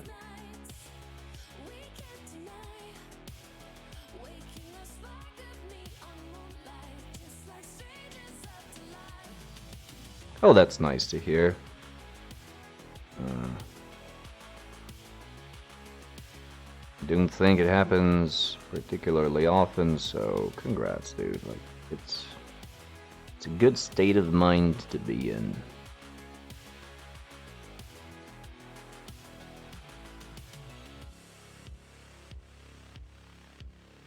And I am sharing that very much right now.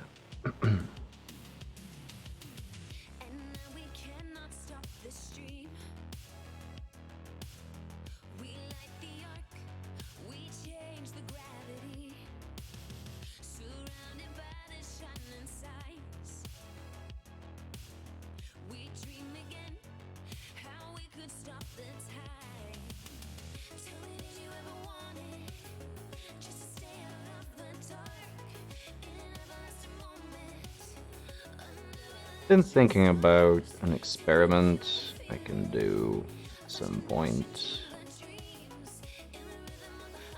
to paint a model using watercolors.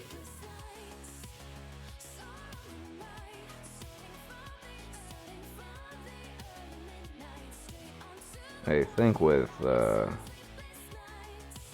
moderate use of lining, some sort of black liner and a white primer,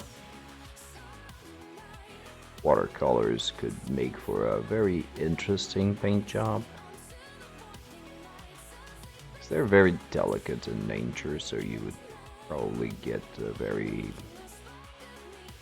very cloudy, misty colors. I think it would be fun to try.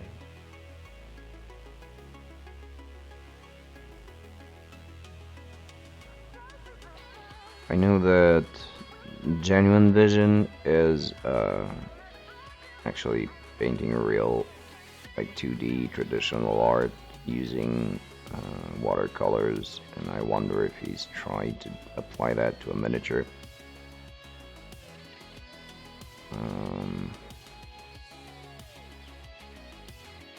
Because, you know, right now the hype is with oil paints. And the interesting part about all of this is that acrylics sort of fall into the middle between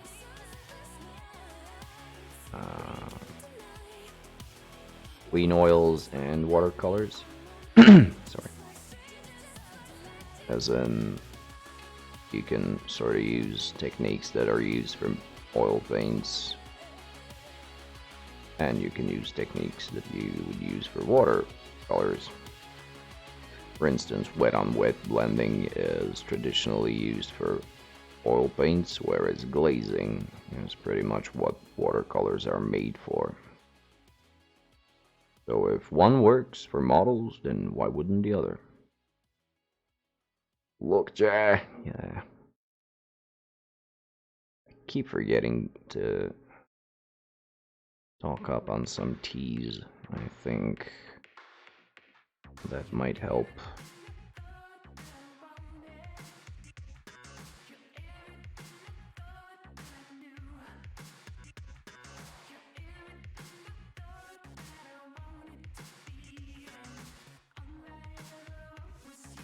To some extent.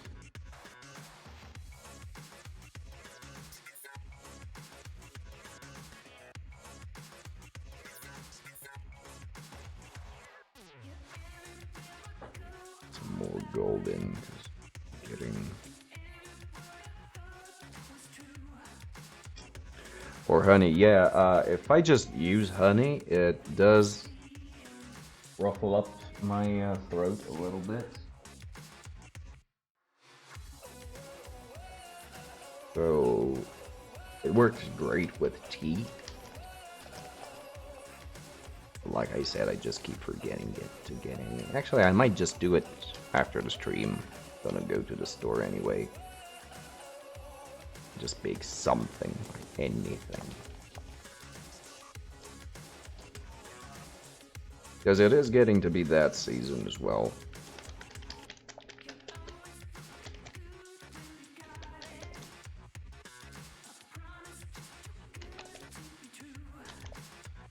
all the rainy days and the temperatures dropping, staying at home with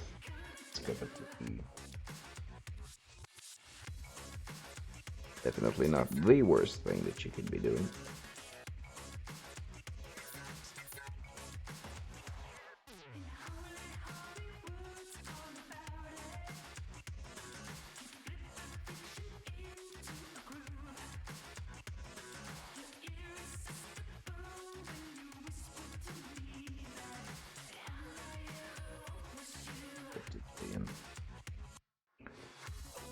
Save myself the trouble.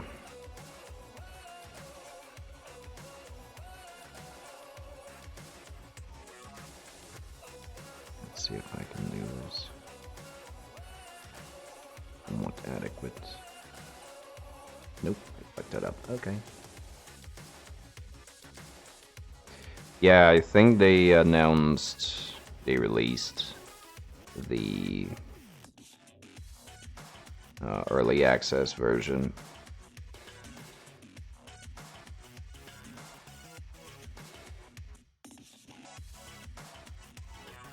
Well, even if it did, quite frankly, I wouldn't recommend playing a story-based, story-driven game in early access.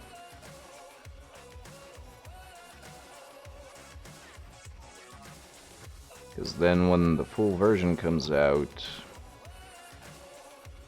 you would effectively have nothing interesting, nothing new to do. It'll all be gameplay related. And you would sort of spoil your own experience with the game if you play it in an unfinished state. It's kind of the reason I'm a little bit weirded out. But yeah, I get you. And I might have to do some upgrades to my rig somewhere around the start of the next year, so that I can play Blood Bowl 3. Because I've been doing some rejiggering here on the old rig.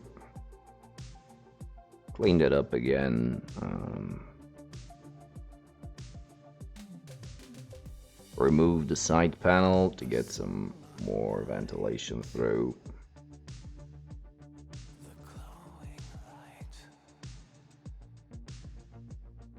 I might need to change the thermal compound and the GPU again. But yeah, I get you. It's gonna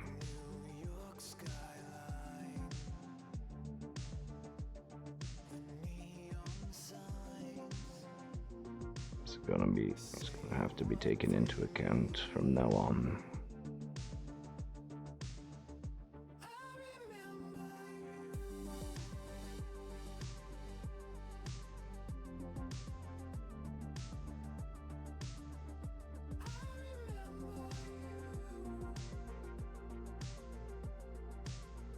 I don't even know why I'm doing the underside of it, but eh. In case someone looks.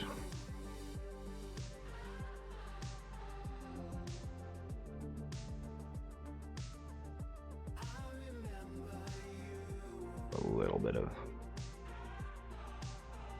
visual interest. I think I overdid it here. I should have left more in the shadows, but nah, I'll fix it with the lining later on.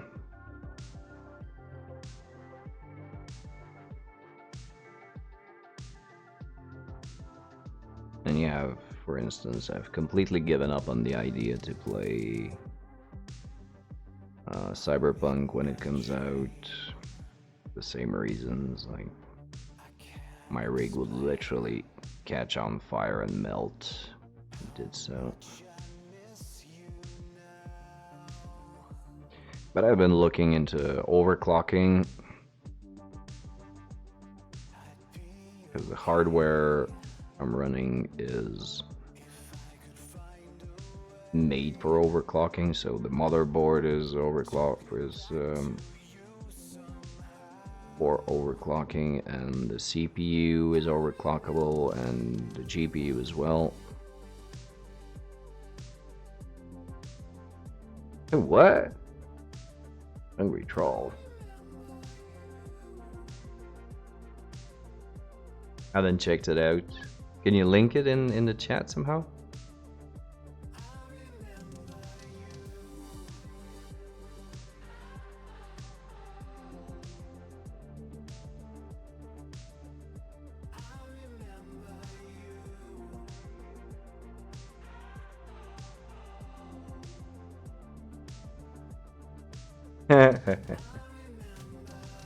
Yeah.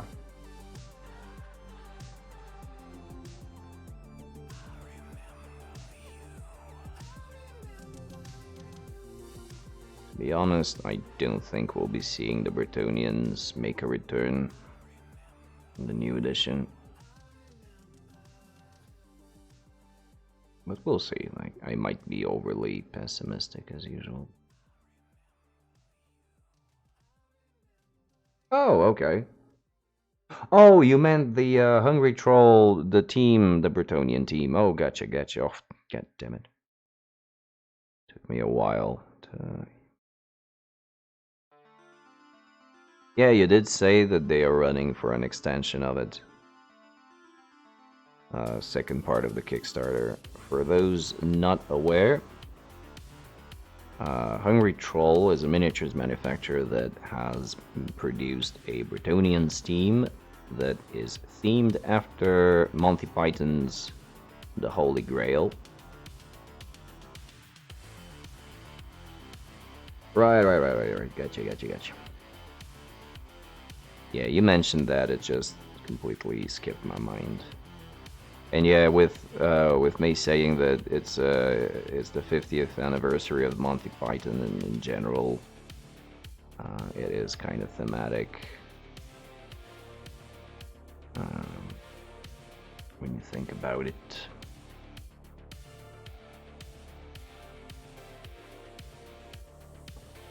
I think that's most of what we'll do. Right.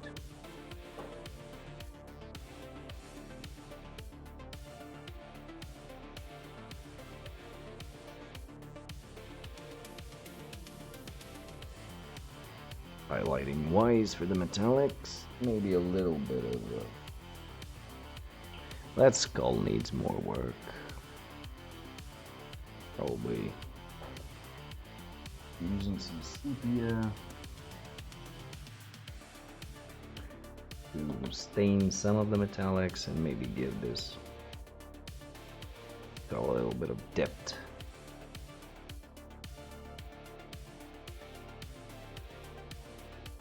And we'll move on.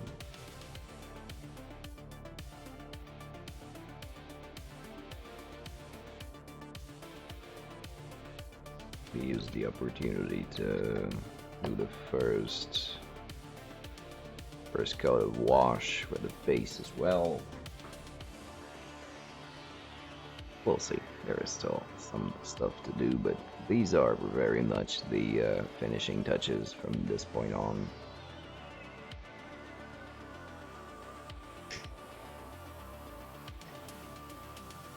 And in either case, I will follow the schedule, and so this is Green Guy's last mainstay appearance for the stream, and from next week we will be starting on the Grey Guy, also known as the Final Goliath. Alrighty, thanks for dropping in, as usual. Have a lovely evening ahead.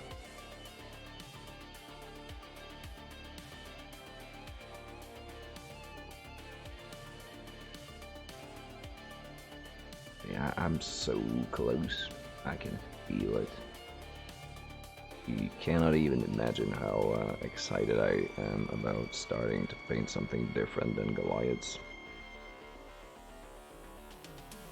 Been a while that happened.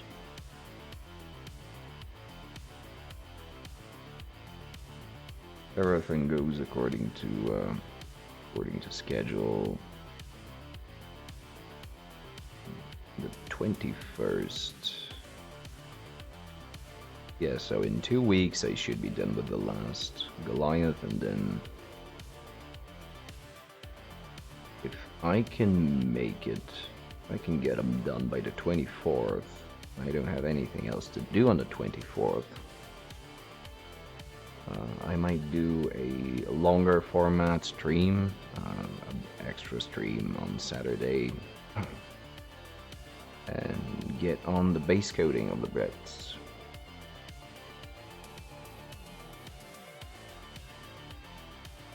So that'll be fun.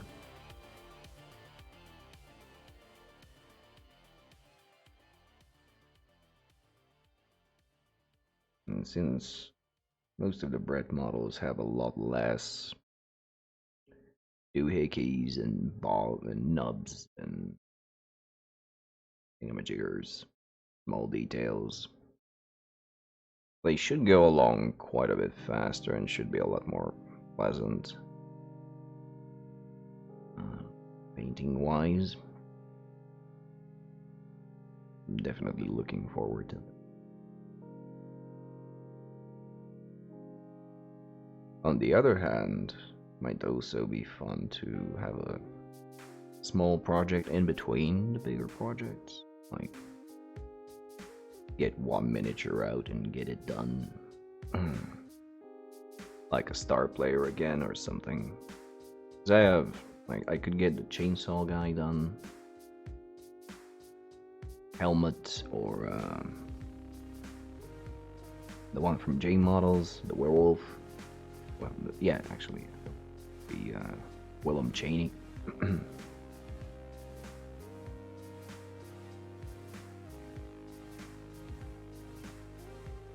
We'll see. If you have any particular preference, of course, do not hesitate to let me know. I'm pretty much undecided yet.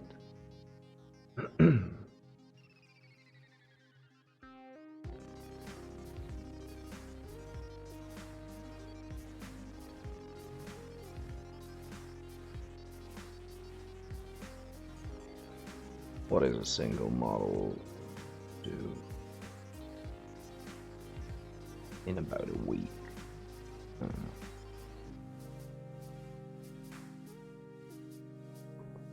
No, we'll just kick off with the breads after all. Oh, I can. Not yet. Well, we'll see, won't we? Might do some show and tell.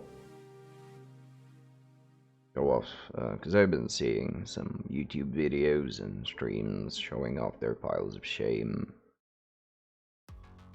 And, while I've conveniently buried mine so that they are out of sight for the time being, since it includes multiple manufacturers and multiple types of models, it might be a fun thing. Do a show and tell and some quick ideas on how I intend to go about some of the projects that are ahead.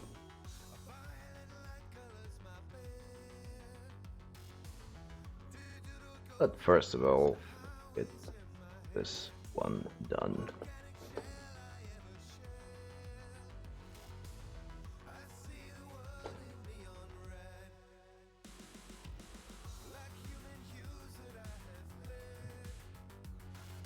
Still though, if you would fancy anything along those lines,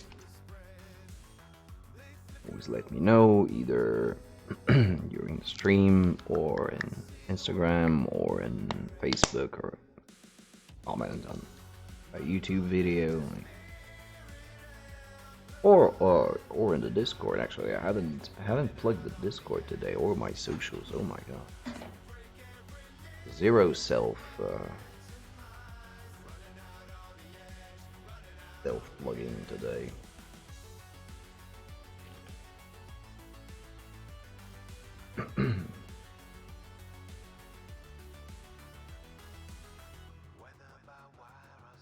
even forgotten my own command.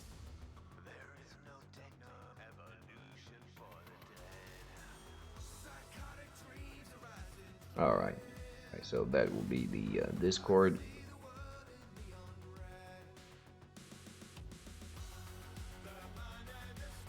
And a few other links if you would like to keep up conversation or going on general.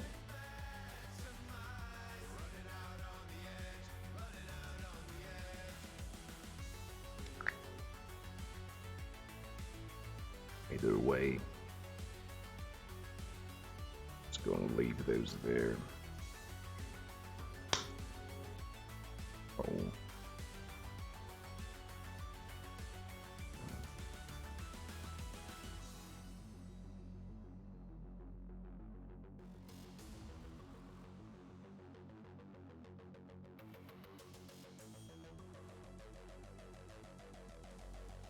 And people away. Well, goes to show.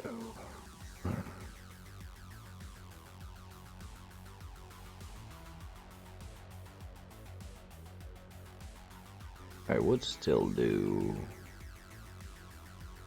black lining on the golds, even though it's not particularly useful or doesn't look particularly good. I'll still do it. But I do want to have some basic depth established beforehand.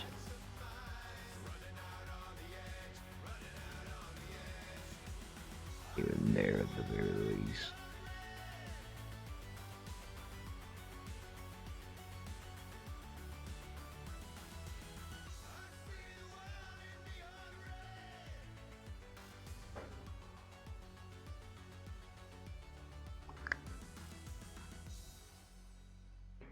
I will stain some of these silver metallics as well, just for some break up the monotony.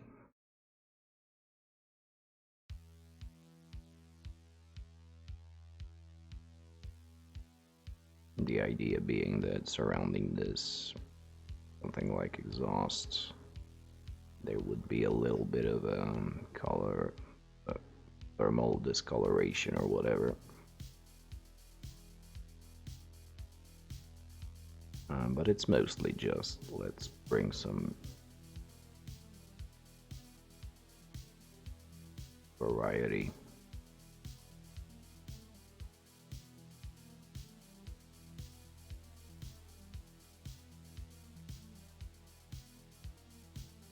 Might as well, right?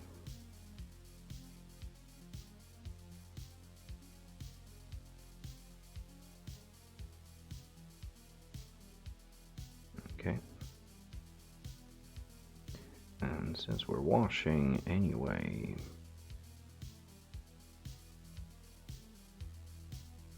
as well do the base wash.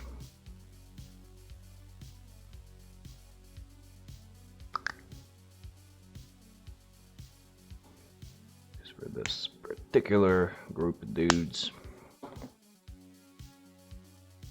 Doing some heavy washing for the bases. Trying to get it as gross and disgusting as possible.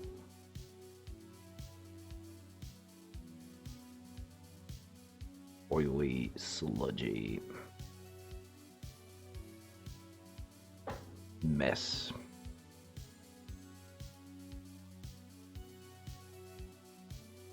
Okay, so let's get it.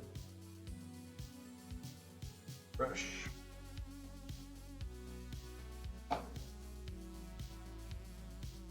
The end all be all washes ye old Milne oil and ye old Agrax.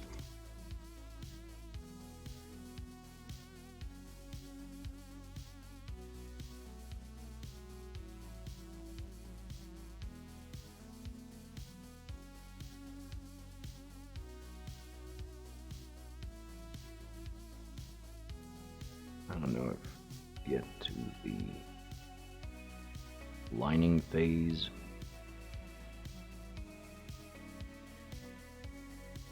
started in. On the other hand, I'm pretty curious as to how the ink will work, so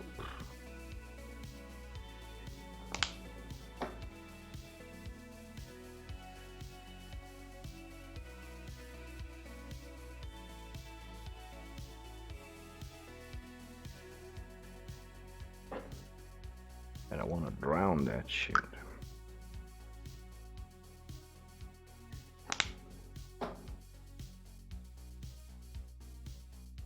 Yeah, there we go.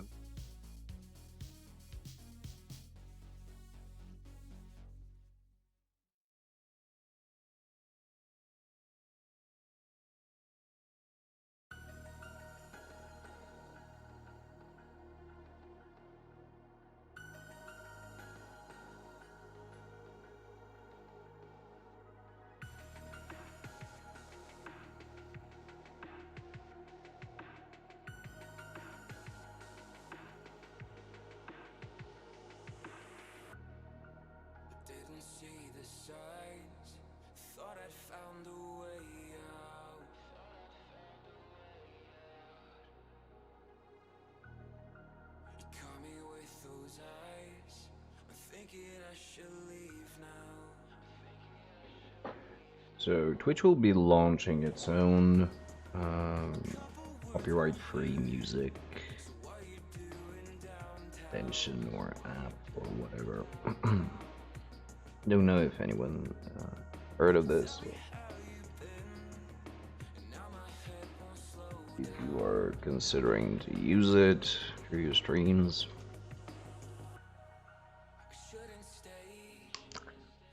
As far as I understand, it's going to be free.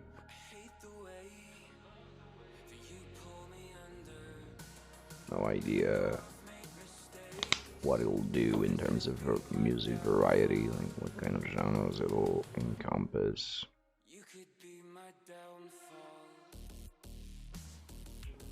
But I personally think I will give it a try.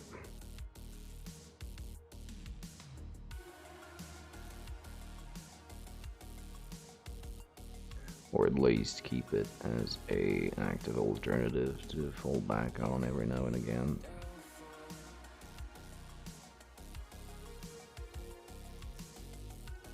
If Pretzel Rocks gets a bit too repetitive.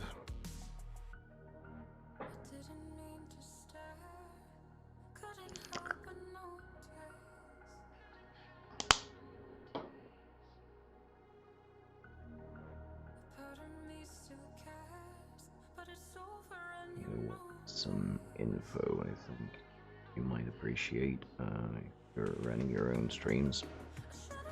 You haven't heard about this new initiative. Or if you are a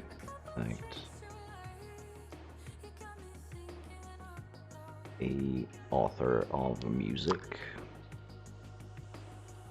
you are looking for a new venue to gain following. I think Twitch will be looking for up-and-coming artists that would like to be featured on their whatever it will be, app or extension or add-in or plug-in or whatever.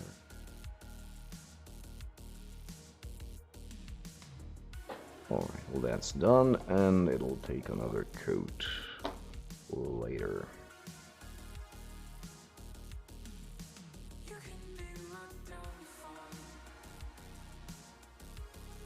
Just a moment to dry and another smoke, and then let's jump, give it a shot. Let's try the out. Never tried inks before. Heard a lot about them, seen a lot about them. See how good they are. So I can do some quick lining here and there on the boots at least, and because my idea is to line them everywhere where there is a metallic trim or a deep detail separation to emphasize it. But let's give the wash a little time to dry, make the whole thing workable a bit. I don't disturb it with the fingers.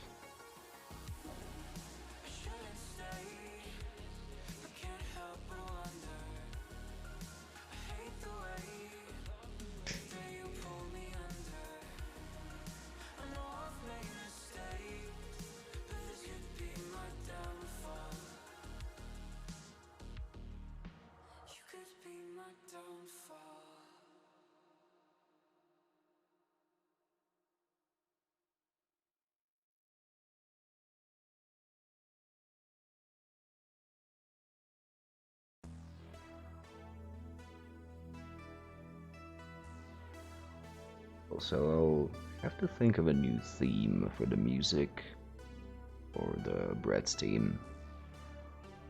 As much as I enjoy this synthwave playlist, I doubt it'll blend in particularly well with the Bretts. So let's see what options we have. Happy EDM, pop, rock. Well, actually, you can see them. What would be appropriate for, well, epic, definitely. For a knights-based Blood Bowl team.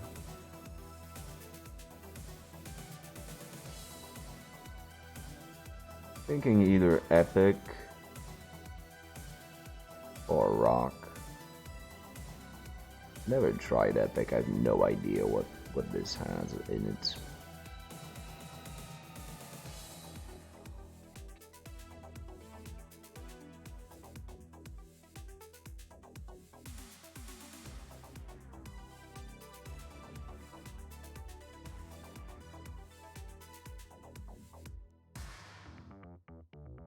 Or we can switch around, at least use one of the larger. We have a chill. It's a lot longer than points I'm playing. About almost twice. Content. Yeah, check it. Keep this in mind though, so.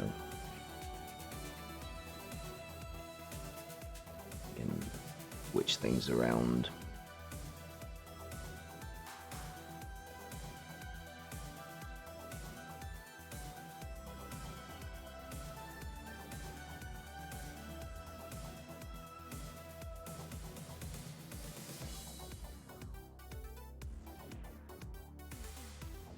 You are tired of the same playlist. But I think I'll keep it around until the Goliaths are done.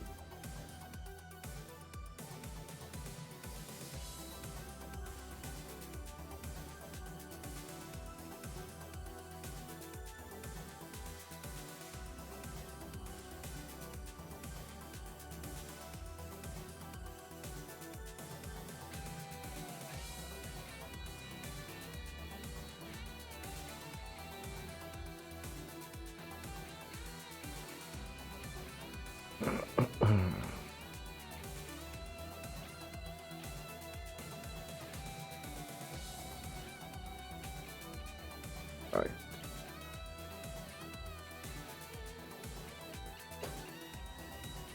Is it? Yeah, it's alright-ish. So I'll give it another coat, little while probably before the stream ends. But for now, let's do something new. Do something old with a new tool. Let's see how this ink works.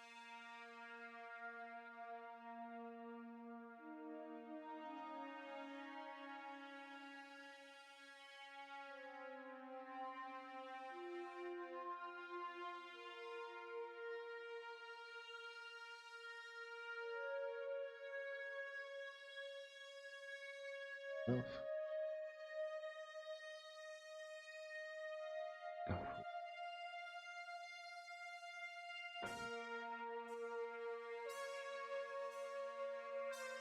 Let's see if we can ruin this model and this brush in the process.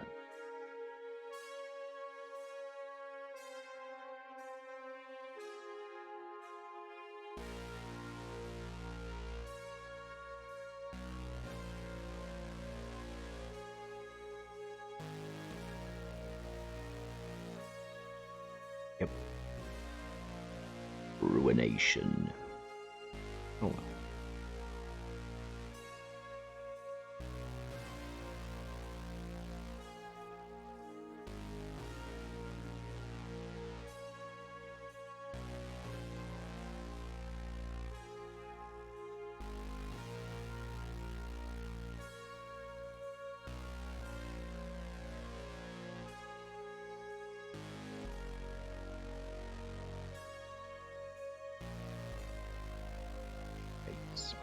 Oh well.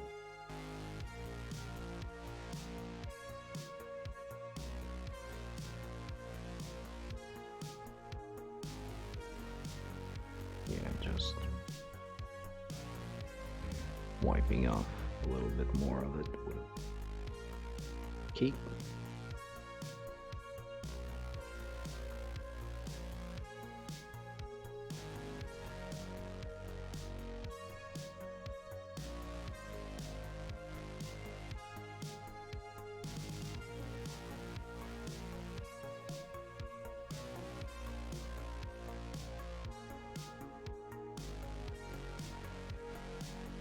Yeah, that'll definitely be great for eyes.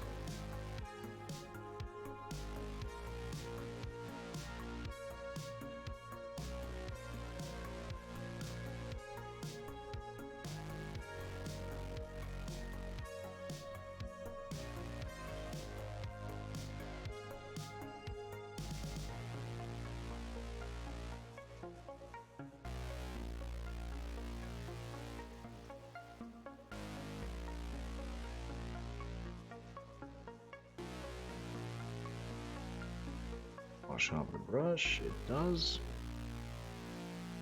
It does.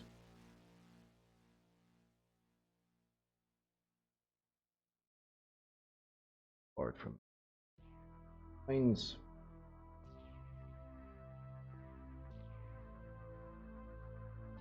Cool. Cool.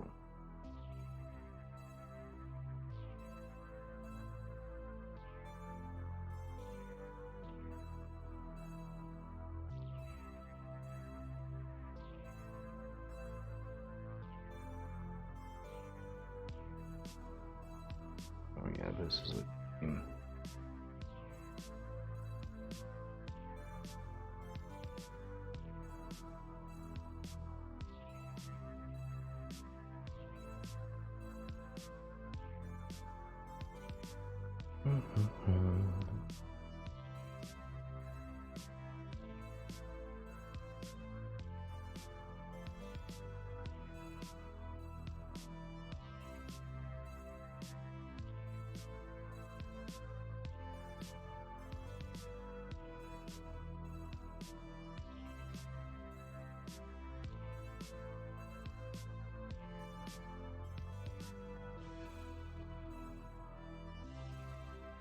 Yeah, this is gonna do just fine.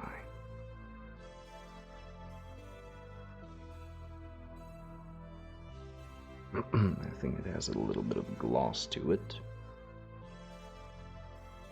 Fine, considering we'll be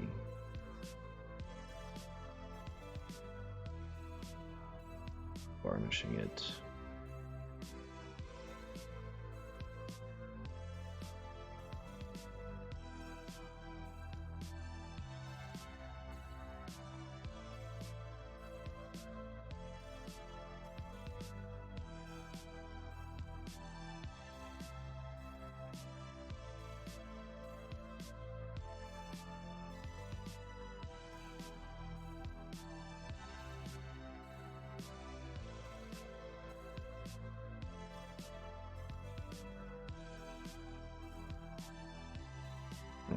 also do very well for scratches, weathering,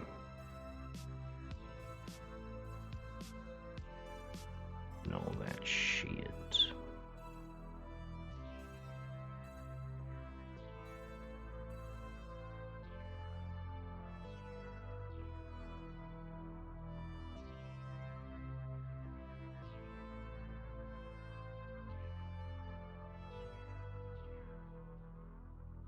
So lovely. Cool.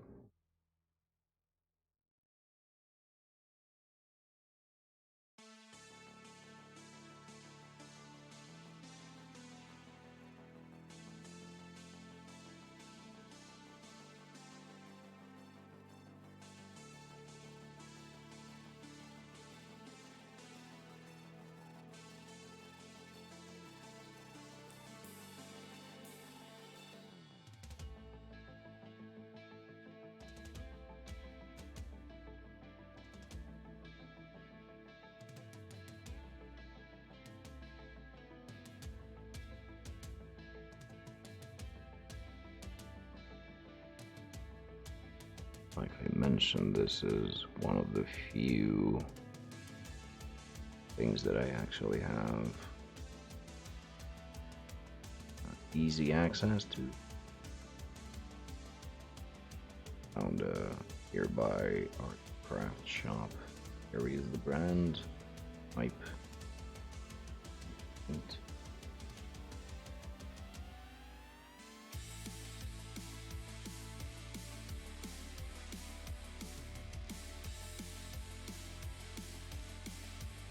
Oh, I am a happy camper.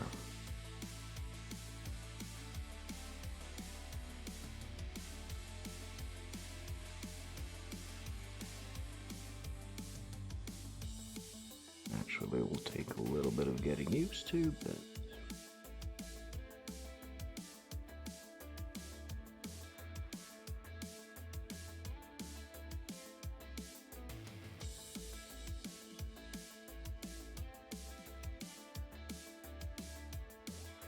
name of the game.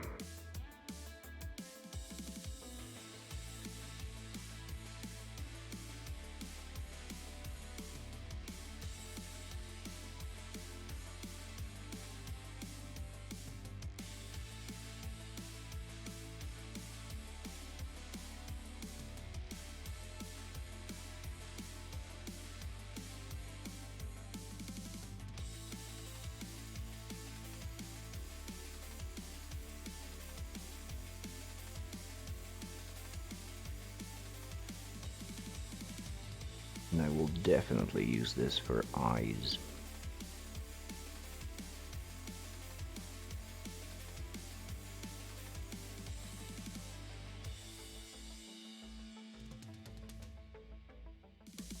Hell of a lot of uses for this. Very happy.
And it will also be very handy if I ever decide to go and try the watercolor miniature.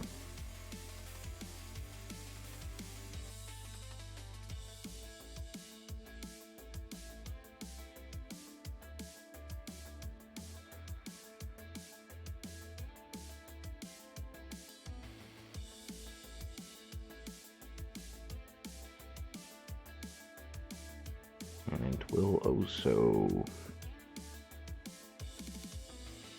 help out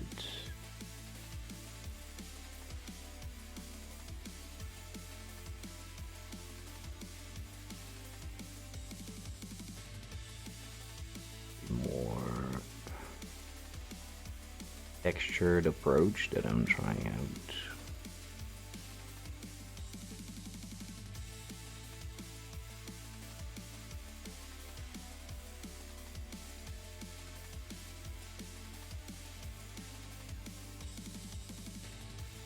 Something on the in-between. Okay.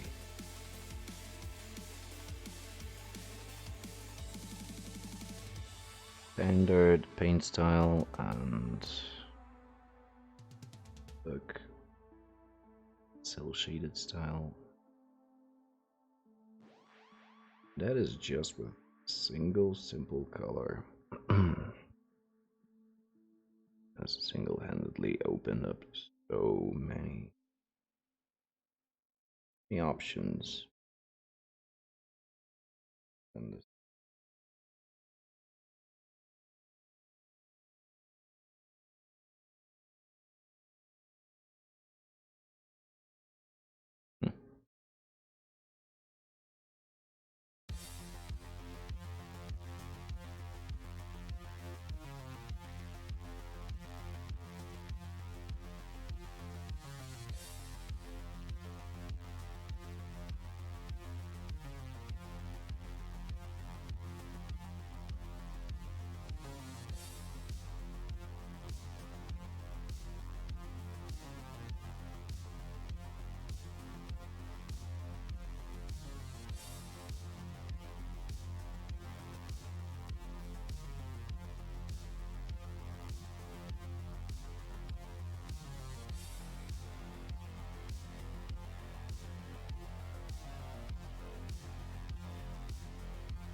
Who would have known? Well, everyone, but still.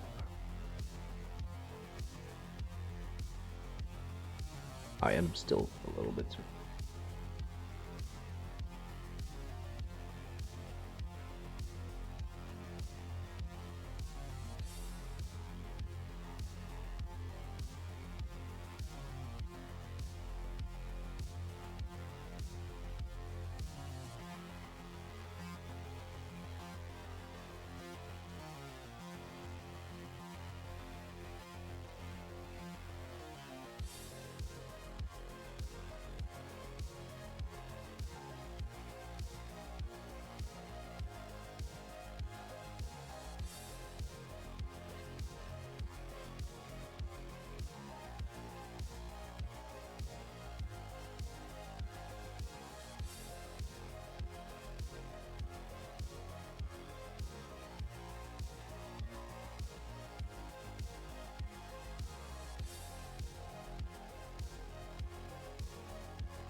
Interestingly enough, it doesn't dry as stark as I expected it.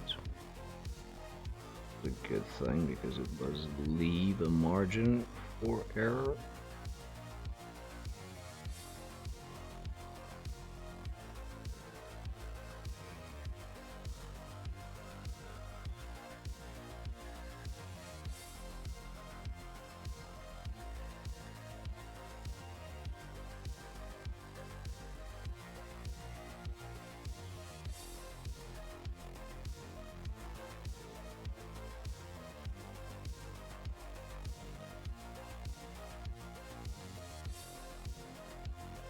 And it can also be used to gauge. You can build it up.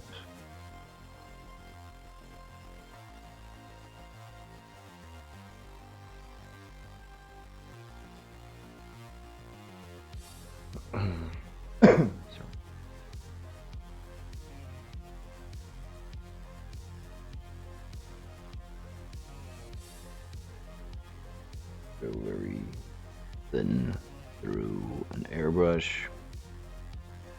So any vibrant colors if you want to keep up your vibrancy. After going too high into the value, you can have a quick squirt of it.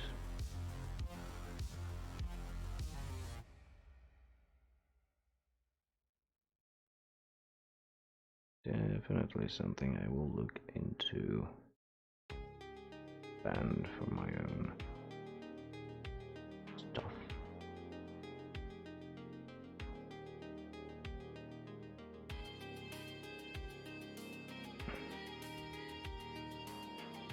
Pretty cool.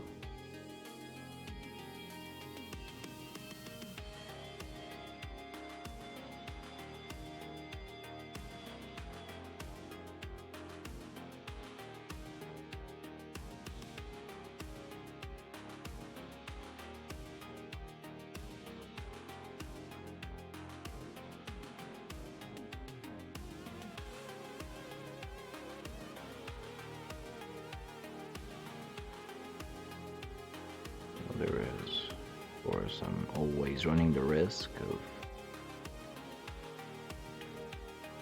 doing too much.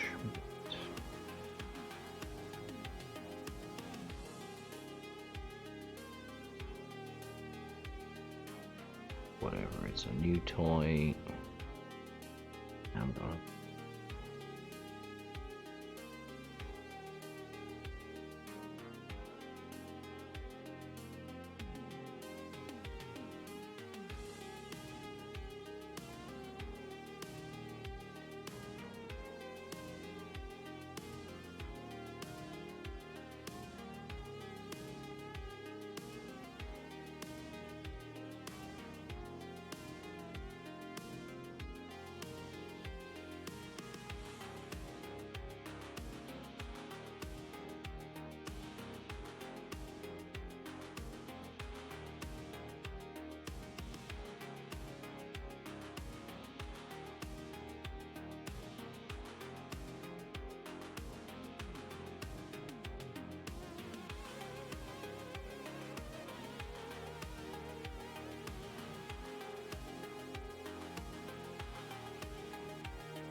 so it's going to speed up the process significantly.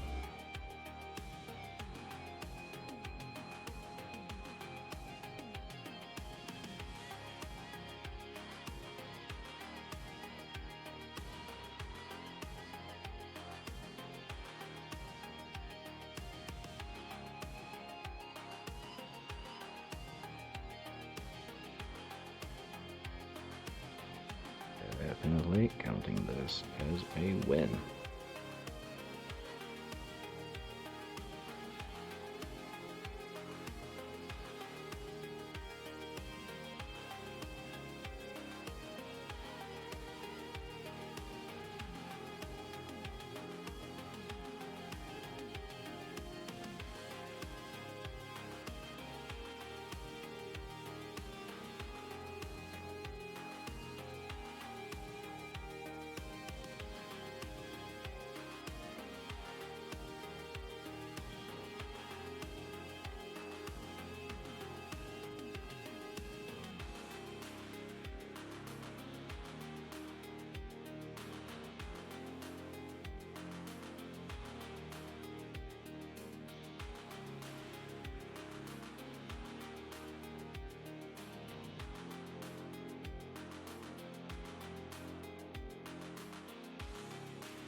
Nice.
Definitely not as painful of a process as it was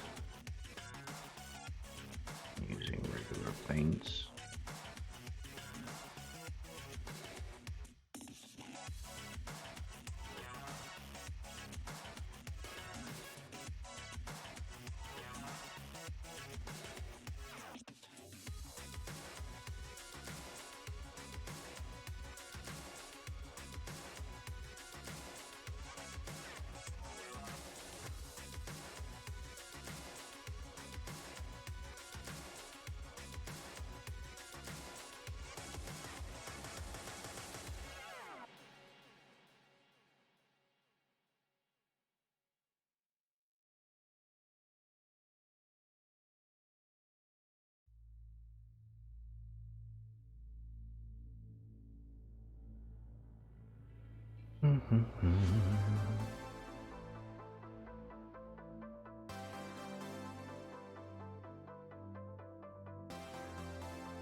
Regular paints, much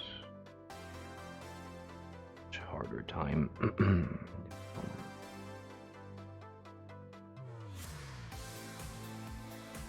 essentially halfway through at this point, and taking me like 10 minutes.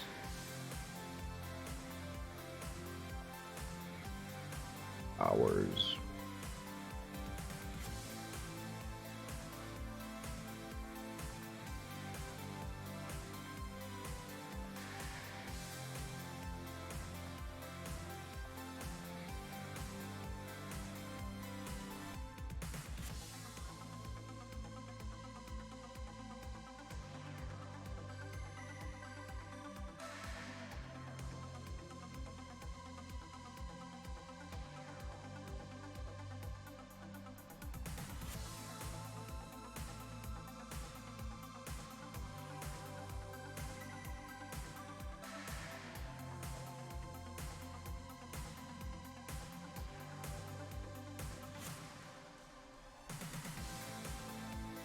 might not be super necessary here. It's still a decent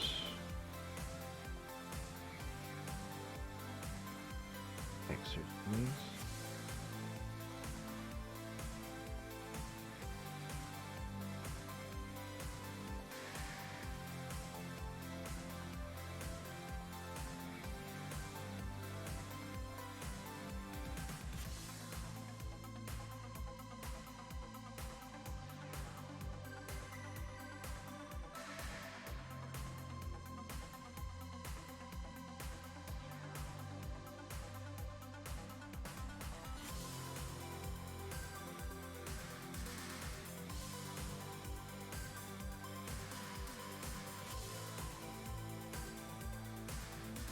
Now I have to underscore each and every one of those nubbins.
That's this upper line, as usual, I got way too thick, but yeah.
Oh, that one. Okay.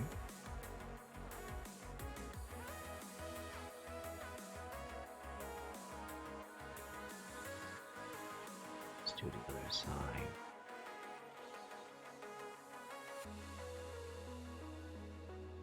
Guy is too vicious.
Let's see.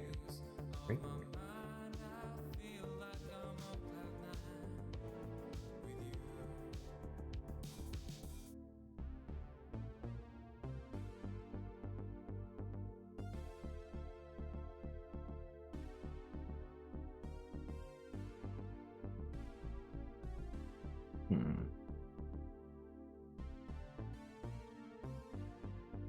And I'll push a little bit more.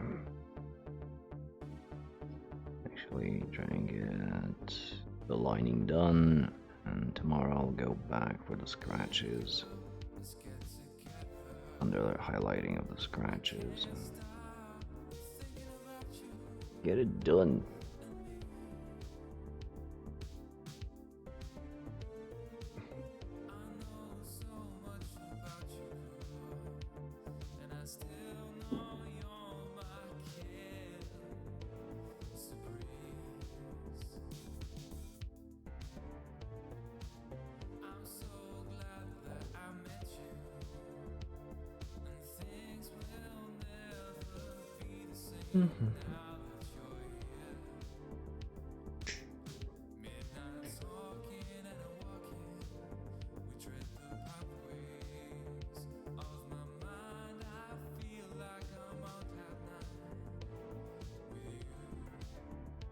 Hopefully tomorrow, if I get some, I probably will just finish him up. It's very little start up on the next one, well, the last one really.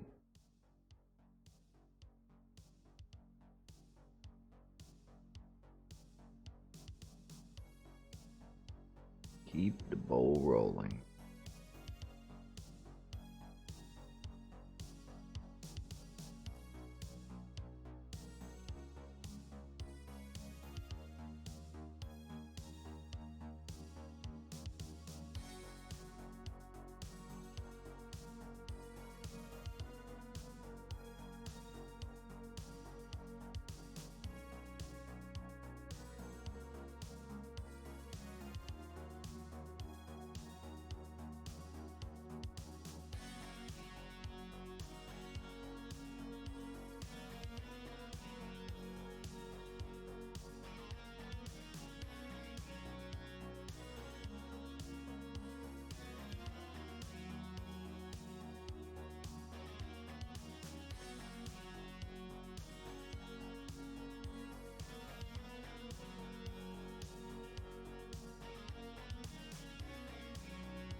Right, let's do some more.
That looks perfectly fine, I guess.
Alright, I think that's about all the lining I do.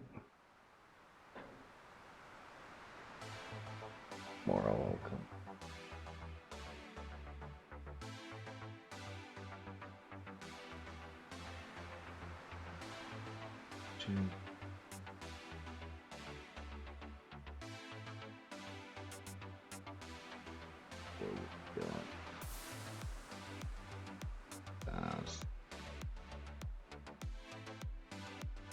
Wash.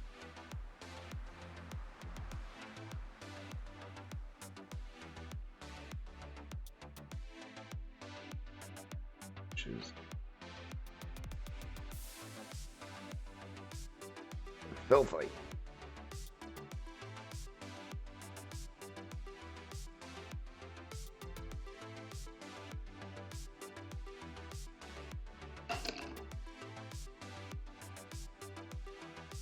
But not today.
Alright, that'll give it some vertical decoration, and when that dries, take a couple drops of here to push them off. Else and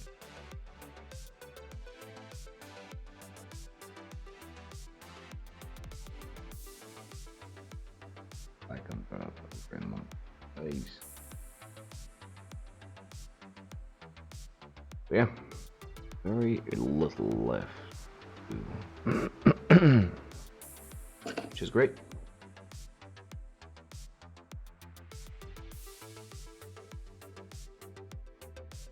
So here, just to let you see again where we are at. If you can see any difference, but there is a lot of detail separation going on right now after the ink has been applied, and makes the details a little bit more.